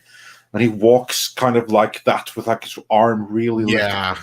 Almost Gestapo-like, yeah. Yeah, it was like the most cringe thing I've seen in my life. As if France is some kind of third world where they don't have hamburgers and where they don't have like zebra crossings, but like green. And I just think it's so cringe. It didn't fit his type of humor, is my point. And what happened to Steve Martin Bryant? He's kind of just been doing a lot of one-man shows and music. He does a live show with Martin Short. Yeah, he does all kinds of like that kind of stuff more so now than anything else. He's been kind of. They tried canceling him like a year ago, didn't they? For saying something. I can't remember what it was, but yeah, it was like a year ago. I remember they. I don't even. Yeah, know. it didn't work. It wasn't anything bad. Yeah. No, it wasn't actually. I think it was with regard. They tried canceling with regards to his address to the Me Too movement. Yeah, it was something or other he said, and he wasn't sufficiently supportive of it. He said Barry made a joke about it. I can't remember which, but something like that. No, he made a joke about like kissing someone, I think, and then someone tried to do something, and then the person who received the joke was like, "I got what the joke was." Yeah, typical. Sounds about right. Anyway, do we have any more super chats, Andre? Yeah, we do. Give me 1 second to refresh here. Spider Unlimited says, I really hope they highlight Outland with Sir Sean, a true underrated classic. Stephen Otten says, the Buckaroo Banzai sequel book comes out in August. I already have it on order. Oh, nice. Michael D. Falls says, The Last Starfighter is my favorite sci-fi movie. Growing up as a teen in the 80s, you become Starfighter from a video game by hitting the high score. And let's see, I'm going to refresh one more time and see if we have any more than that. Well, we were talking something completely different about Steve Martin, which we actually we're fully caught up then, it would appear. Yeah. So the final news of today then, which we touched on a little bit earlier, is Red Skull. Well, there's a little bit talking about people should cuddle kitties that they see in the street. Well, really what it boils down to is who was the comic book artist? Somebody please, the comic book writer or artist, whoever it was. The writer is Ta-Nehisi Coates. It was Ta-Nehisi Coates, that's right. Yeah, who basically was trying to draw parallels between Jordan Peterson and Red Skull. Yeah, not just that, but like the whole thing is like, this, like what he says, it appeals to like misguided young men, but they don't know what they're doing, and soon they get sucked up in a cult, which to me is like perfect projection right there, because there you have a cultist, which is what he is. That then is trying to project to everyone. For context on who Jordan Peterson really is, for those who may not know, is he not a therapist? Isn't that what he is? I can tell you what he is because he lives about 30 minutes from me. I haven't met him in quite some time, but He is a clinical psychologist. Thank you. A Harvard and University of Toronto professor who teaches archetypes, history, religious archetypes through religious texts and whatnot, and has also worked with a lot of government agencies and stuff on evaluations and things of that nature for like programs, social programs, and all that type of stuff. And he, for many years, publicly, he was not a very accessible person. Like when he spoke in such a high vocabulary and lexicon that not many people were able to understand what he said right away. They had to like transcribe it, read it, and then get it. But in recent years, he gained a little bit of popularity because in Canada there's a controversial bill called the Bill C-16, which compels people within the government and to a degree extending out into the private life to say or use specific words with regards to speech, which is something that a lot of Canada does not agree with. We don't like compelled speech. We like the freedom of speech, the freedom of expression. It's part of our Canadian Charter of Rights and Freedoms. And so he was one of the few that voiced an opinion about the law, and the other people took his perspectives out of context and said that he was being discriminatory towards minorities and people who are being discriminatory to which is not the case. He's publicly said that if someone were to ask him to use a specific pronoun with regards to them, he would oblige, because that's part of the negotiation of society, is that you ask permission and you create courtesy, and respect is built from that. And so a lot of people blow him out of proportion, which then he used as a means to share more ideas of his teachings that he does in university. And then he wrote the first accessible book, which was 12 Rules for Life, and then did a book tour, did lectures, did debates, and then did stuff on YouTube to sort of spread his kind of self-help book, which he himself has admitted are basic lessons that we've all learned throughout our youth, that he just decided to publish to, again, become more accessible. And yeah, it's very, very divisive. Yeah, but he sold lots of copies, more than Ta-Nehisi Coates has, of his books. Yeah, that doesn't take much. Yeah, that doesn't take much. And I think there's some jealousy and animosity. And I think he really blew up internationally with some Joe Rogan podcasts where people got to listen to him in a very long form thing. I think there was also a BBC interview or an interview on a British network, maybe Channel 4, that was cut up to make him look bad. And then someone who worked there released the entire thing and ended up making the interviewer look bad.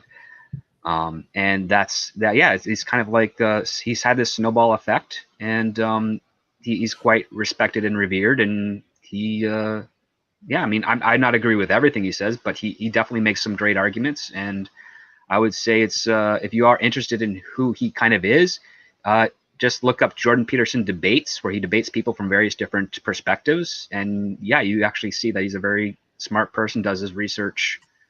Has differing point of views to a lot of things, but is very open to the new ideas. So yeah, a lot of people don't like that from an academic. And as many point out in the chat, even Van Sciver was the one who did the artwork for his 12 rules of life. Yes. And Rory Mitchell points out Jordan Peterson said no when it wasn't popular to do so, and stood up for free expression. As such, he showed himself to be a genuine person and is respected for it. But of course, he's not respected among all chapters. I mean, there's some that aren't particularly in favor of free expression, and many of these people are the ones that now try to paint him as the super Yahtzee of super Yahtzees. And that's because he challenges a lot of views and he can actually argue them. Yeah, and he's also one of the few professors that actually teaches why communism is bad and how it's so much more worse than what is normally taught on the public education side of things. Like he really goes into it quite deep. Yeah, I would say he's one of the more prominent voices on the internet that has actually allowed people to explore and argue against communism as opposed to the counter narrative, which is also something that, yeah, a lot of people who are on the opposite side of that line really dislike. Yeah, exactly, and all of these things work together to make him controversial when really, in my book, there really shouldn't be anything divisive or controversial there. But that's the world we live in right now, where there is. And so this writer, who is the one who will be writing Superman for J.J. Abrams, so yay! Then is the one that created this, basically rewrote him into the Red Skull. And then we have the meme of Red Skull telling people, quotes from Peterson telling people, if you see a kitty on the street, you should pet it. Well, yeah, allusions to such a thing. I mean, I know what Ta-Nehisi Coates is trying to do. He's trying to take basically someone like an evangelist or something of that nature, a preacher, a public figure, and sort of twist their, take a look at it abstractly and then twist it into a parody for evil, which better writers have done before him. But Ta-Nehisi Coates does it in a very lazy and kind of direct way, to the point where everyone was able to draw exactly what he was going for, as opposed to seeing what it could be. Because the drawback, like why people, writers usually do that, is it goes back to a certain Austrian who led a party in Germany many decades ago, who was considered to have a silver tongue but like evil motivations, and like that's the concept of where that comes from. But Ta-Nehisi Coates doesn't quite understand that source based on what was showcased in that particular comic book, and so he kind of misses the point of what why writers would take a page from that part of history and use it to tell a story of how even smart people can be fooled by a well-spoken person. Yeah. On that note, this then, of course, is the same writer that will be writing J.J. Abrams' Superman. Now, I don't know how familiar you are with his earlier work as a journalist, and I use the term lightly, and his work then in Marvel Comics. But based on what you have seen or heard of his writing, how hopeful are you for J.J. Abrams' Superman? Well, I'll tell you this. From what I know of Ta-Nehisi Coates, which is more of a casual education, because you come across my world every once in a while, and you remember the name because it's a cool name. I'm not going to lie, it's a cool name.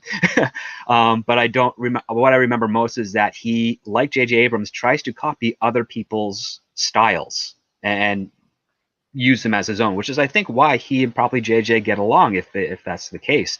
Ta-Nehisi Coates has a lot of reverence for other black writers of either poetry or history or fiction, and he tries to copy their styles and use it as his own to a degree. I don't think he does it entirely well. I don't think he has his own unique voice in his written work compared to how he speaks publicly. And I think that's probably an issue on that side of things. And we've also seen in just this current example that he doesn't quite understand how to do the research of the property he has to shepherd. So I'm very concerned as to what ideas JJ wants to do and what Ta-Nehisi Coates would bring to that conversation for a Superman film. Whether he does either a Clark Kent version or a Calvin Ellis version. It's a Calvin Ellis version. Yeah, if he does a Calvin Ellis version, I mean, I would really like to see a great Calvin Ellis Superman story. I mean, generally, I'm always curious about that type of any type of interpretation of a Superman thing that is not like a Clark Kent related thing, because I think Clark Kent and that type thing has a specific mold to it that you have to stick to, which is why I have my issues with the Man of Steel and that current iteration of Superman. But for Calvin Ellis, I remember a couple of issues in the comic book. I know he's supposed to be a direct homage to Barack Obama. So I mean, I just don't know at this point. It's just I have my concerns. I have my concerns, especially if it's going to have a very direct front-loaded political perspective to it, which is just looking likely, isn't it? I would, yeah. I mean, unless otherwise stated, where they said, yeah, we got a great compelling story of Calvin Ellis learning how to be Superman and all that stuff. And other than that, I yeah, I have very doubts. I mean, JJ is not a great like. I'm more worried about JJ on this than I am Ta-Nehisi Coates personally. Yeah, no, because he's just a writer. Yeah. And he can do a draft and then they can reject him. Whereas if JJ actually ends up directing and he may just produce it.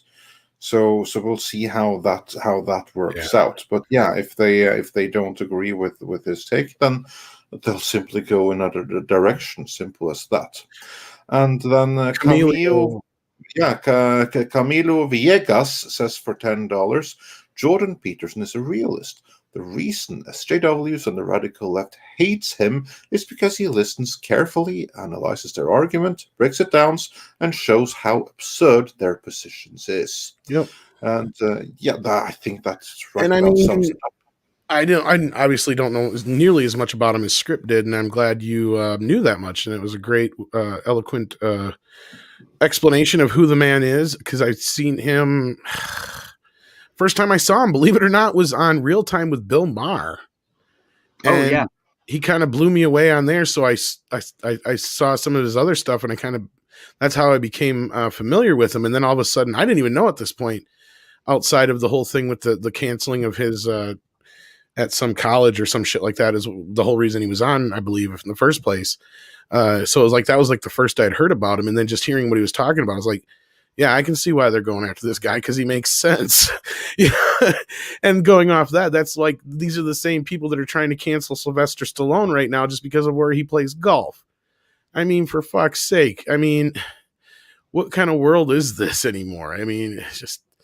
No, I mean, the thing is, like, for Sylvester Stallone, it's a non-issue. Really, I mean, they try to make issues out of non-issues. That's where it comes down to. Exactly. I mean, to a lesser degree, I would say, okay, J.J. Abrams making another Superman, that's kind of a non-issue. But the other part too, it's like, it's also kind of a representative of someone trying to force a change of narrative.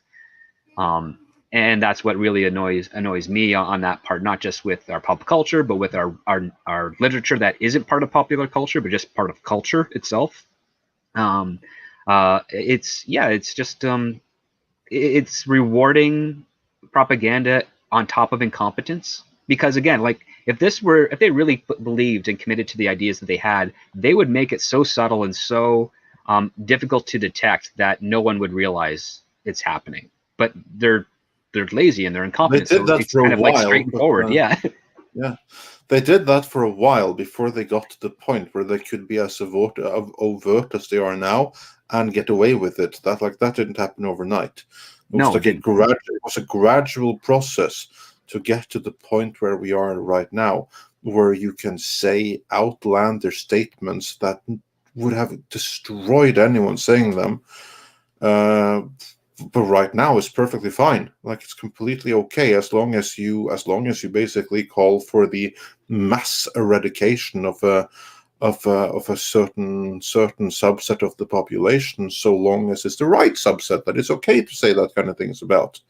Like, that didn't happen out of nowhere. Like, it had to take some time to get emboldened. So it always happens slowly. Argue that it did begin in the small and subtle, and then it took a light of its own, I guess. No, it started basically in TV. There were a couple of trial runs towards it in the early 90s, but I think it's right at the turn of the century where it really started to find a foundation, and it was a slow and subtle foundation. And then it grew and grew and grew, and I think around between 2012 and 2016, that's where they managed to get more than that, just a toe dipped into the water to really express what they wanted to do. But if they didn't have that ambition in that period of time, I think it would have only remained in television. It probably would have died out a lot quicker, because again, those messages and stuff in TV were not spread out throughout all networks and shows. It was really centered in on us, just a couple of shows across a couple of networks. You know which ones it was? Smallville is one of them. Smallville was the big one, the one that really peaked that I saw. A lot of stuff through Warner Brothers, UPN, and CBS during those days. They had that. When I went back even further, oddly enough, you kind of got a simple tasting of that in a Sam Raimi and Sam Hamm show called Mantis with yes. So I mean, it's a silly show, but you can see kind of like oddly enough the exoskeleton of certain woke ideas. I get that reference in that point, and that show failed, and got crazy because they tried to expand it out into more sci-fi and whatnot. And then you don't really see much of it there. There's a little bit dashing of it in like Dawson's Creek and some of like their teen, young adult television shows. But Smallville was the get big them one. while they're young. That's kind of like the thing. Like aimed at the YA audiences of the time. Yes. And then with Smallville, they did that a little bit. They added in some characters. They race swapped Pete Ross. They made Clark a whiny character throughout. They made Lex Luthor more of a pseudo-intellectual than an actual intellectual. It was the parents and John Glover who were the better actors and to the point had better written parts going on. But what ended up keeping that show alive was when Warner Brothers realized that they could package that with other shows and sell it internationally for much more than what it's worth.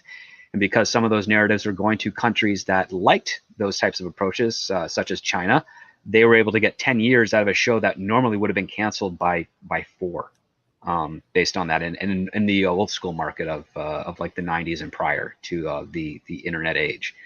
And yeah, that's kind of like the ground zero point as far as I've been able to find.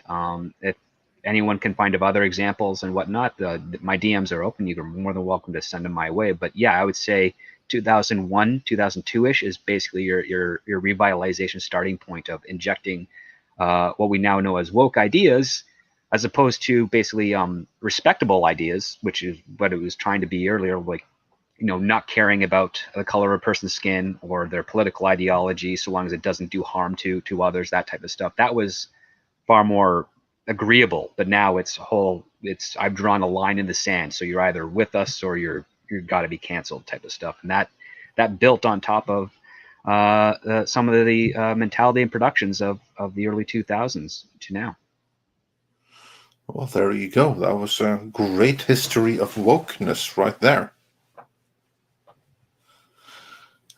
Which is a very scary and sobering story, but that's kind of how it was. I want to go and check if we have any more super chats to go through. I don't think we have. I think we are fully caught up. Tom, was there anything else? There was something real quick. And again, this is kind of not a big news story because we kind of figured. Due to the success of Godzilla vs. Kong, it is no real surprise that Paramount has pushed their slate back a little bit. And I believe that's more so to do with they're just hoping that, more theaters will be open later on. And there was a big news story that came out about that I sent you, Andre, that had to do with basically they couldn't afford to lose money on the Top Gun 2. So that's why they pushed this all back. They have a feeling that maybe theaters will be open by then, I think. Yeah, there's every reason to think that. So yeah, it'll be interesting to see how that plays out. Top Gun 2 is a movie that I think has the potential to be pretty big. I mean, it even made me want to see it. And you know what? I haven't seen the original. I've seen the parody in Hot Shot Part 2. Then you've seen it. Okay, yeah. The first movie is basically it's the first one, isn't it? Yeah. The first movie is basically Top Gun. Yeah. No, because I prefer Part 2. That's a much better movie to me. Part 2 is the better movie, yes. Yeah. Oh yeah, that's where he tries to staple the wings together, right? That was a funny one. And I'll tell you this much: Part 2 is more of a parody of Rambo 3. If that tells you anything, Andre, which movie of course I know. I've seen. I would argue that it's more a parody of First Blood Part 2 with bits of 2 and 3, yeah. 2 and 3, a little bit of Apocalypse Now, and I loved you in Wall Street reference. That was funny. Well, right. Well, the whole thing is like the first movie is a parody of Top Gun, the second movie is a parody of the Rambo films. Let's put it that way. At least the last two, anyway. Yeah. But yeah, that's why you probably enjoyed the second one better, and I'm gonna tell you right now, you probably won't enjoy Top Gun all that much. I know, I probably won't. Yeah, but the second one still looks interesting, though. I will admit that. Good point. Yes, it looks more interesting because I'm not a fan of the first movie. I actually am one of those in the debate. I'll jump on the Iron Eagle's more entertaining. Yeah, I look forward to. I'm waiting for that Blu-ray to arrive, so I'm looking forward to being able to enjoy that one. Also, on that note, there was another movie that was parodied in one of them. I think it might have been the second one. Which one was like the name of that movie with Kevin Costner, the spy thing, the one where they're looking for Yuri? Which one was that again? And which of the two Hot Shots movies is that parodied in? That's, by the way, one of Costner's better movie, if you ask me. I don't think I've seen that Costner movie. Maybe I have. You haven't? I'm trying to remember the one where he's after Yuri. Yeah, the one where they are after Yuri in the Pentagon. No Way Out. Is that it? I've never seen that. I can't. Everybody's saying No Way Out. So No Way Out. Never seen it. I think that's what it was called. Just give me 1 second and I'll find it here. Because that's a really, really cool movie. I don't think I've ever seen it. I think No Way Out is part 2. Or like I think they parodied it. Yeah, I think they parodied. I think they parodied it in part 2. I do think so. I'm just looking for the name of the movie. See. Yeah, No Way Out. Yeah, that's the one. No Way Out. That was the title of it. Because 99% of the jokes in the first movie are from Top Gun. Yeah. Because I don't remember if the parody of that was like in the first or the second. I think it was in the second one that it might have been. But anyway, yeah, if you haven't seen No Way Out, that's also like a cool movie to possibly do like in a later show where we go through movies that we haven't seen, because this is a really good movie. Well, we'll have to check into that. But yeah, that's basically the news right now, other than Sylvester Stallone facing the cancel Twitter mob. And for those who were wondering, I think they already kind of covered it in the chat. But yeah, well, what's going on is he's a member of the Mar-a-Lago Golf Club. So like everybody on that side's losing their fucking mind going, he needs to be canceled. Like, God forbid he actually golfs somewhere that's like a half hour away from his house, I guess. That's yeah, no, because like there's someone that needs to be completely removed from the face of the earth, and anything to remind of the trauma that everyone went through. Sylvester Stallone ain't hurt nobody. Come on. Nope. No. And not unless you could talk like thugs in movies, then he's hurt quite a few. But yeah. I mean, he's got to be like one of them. I mean, I've never met him, but I've never heard a bad story about him. Like, even the worst stories I've heard about him are understandable. He's kind of a dick or something like that, but that's like as worse as bad as it gets. Yeah, and even in those stories, like I'm saying, like I can understand. Like the most famous story I can remember is he wanted to kick the shit out of Eddie Murphy, but that was because he thought Eddie Murphy slept with his wife at the time, which was Brigitte Nielsen, sorry. And she probably did that? Yeah, and she probably tried, and I think that was the story. She tried, and Eddie turned her down, and she got pissed. Because that's the thing most people don't realize. As much as Eddie talked about it back in the day, he was really worried about catching any kind of diseases or getting anybody knocked up before he got married. So he very rarely slept with like a shit ton of women, like the whole persona he had. And Stallone was obsessed over Brigitte Nielsen. Yeah, so like I could understand where if he heard and one of his people told him that this is what happened, or if she came and told him that, yeah, Eddie tried to sleep with me, but I turned him down and twisted the story in some way, which I could see with her. Because if you've seen her in some of those fucking reality shows she's been in, she's kind of batshit crazy. Yeah. Yeah, to put it that way, like Schwarzenegger admitted in his biography that she came onto him first, and he had his way, and then decided that this craziness right here is a little bit too much for me, and that's when she moved on to Stallone. No, I think that's what happened. Probably she hit on Eddie, and Eddie's like, "Are you crazy?" And then many years later, she went to Flavor Flav. How long does it take to shave them legs? Oh yeah, well, good times. Big bitch. Anyway, was there anything else we had to cover then today? No, I think that was the biggest news of the day. I don't think anything else has dropped since then that I saw on Twitter anyway. Just pretty much, the whole Will Smith is boycotting the Georgia thing, but I didn't know if we wanted to get into that because he's pulled his movie out of Georgia, a movie he was making for Netflix. Yeah, that's not going to last long. They'll be right back in Georgia. It's not the first time they boycotted Georgia. I don't want to get into the politics of the situation, but look, chances are they'll end up moving to some state that ends up having worse fucking laws anyway, just like they did with the All-Star game. I don't know if you're privy to that, Andre, but okay. They moved the All-Star game out of Georgia for the same specific reason, and they ended up moving it to Colorado, which has worse laws as far as so it kind of like it's a head scratcher. Yeah, so basically that backfired pretty badly on them. That's what you're saying. Yeah. Yeah, well, that's what you get for being an activist, I guess. Yeah, as Mags, I agree with you, is getting out of hand for sure. And especially when they're just trying to cancel Sylvester Stallone over where he's playing fucking golf, for Christ's sakes.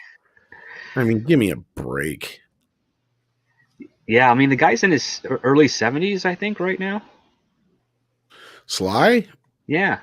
Yeah, at least, because he was 30 when he made... Mid-70s. I was going to say, because he was 30 when he made... that's what most people don't realize, is he was already in his 30s or early 30. He was like 30 or whatever when he made Rocky, the first one. So yeah, because he was in his mid to late 20s when he did Race 2000. Yeah. Oh, yeah. No, I love Sylvester Stallone. I don't see why anybody would fuck it with him. I just don't get it. We're supposed to be getting Demolition Man 2. That'd be awesome. That would be fantastic. We really needed a Demolition Man 2. Hell yeah. Cliffhanger is awesome too. I just got that one on 4K, man. Well, Cliffhanger is like getting a gender bent remake. Yeah, fuck that noise. Yeah. That's between that and probably Long Kiss Goodnight are probably Rennie Harlan's best movies. Yeah, it really is. Really is. I loved Cliffhanger. I haven't watched that for a long time, but that was. And that's saying a lot because I'm a Freddy fan, and Nightmare on Elm Street 4 is pretty highly regarded. So, but it's still not my favorite of the series, obviously. Yeah. And with that, I do believe. I think we should wrap it up. Yes, that we are mostly done.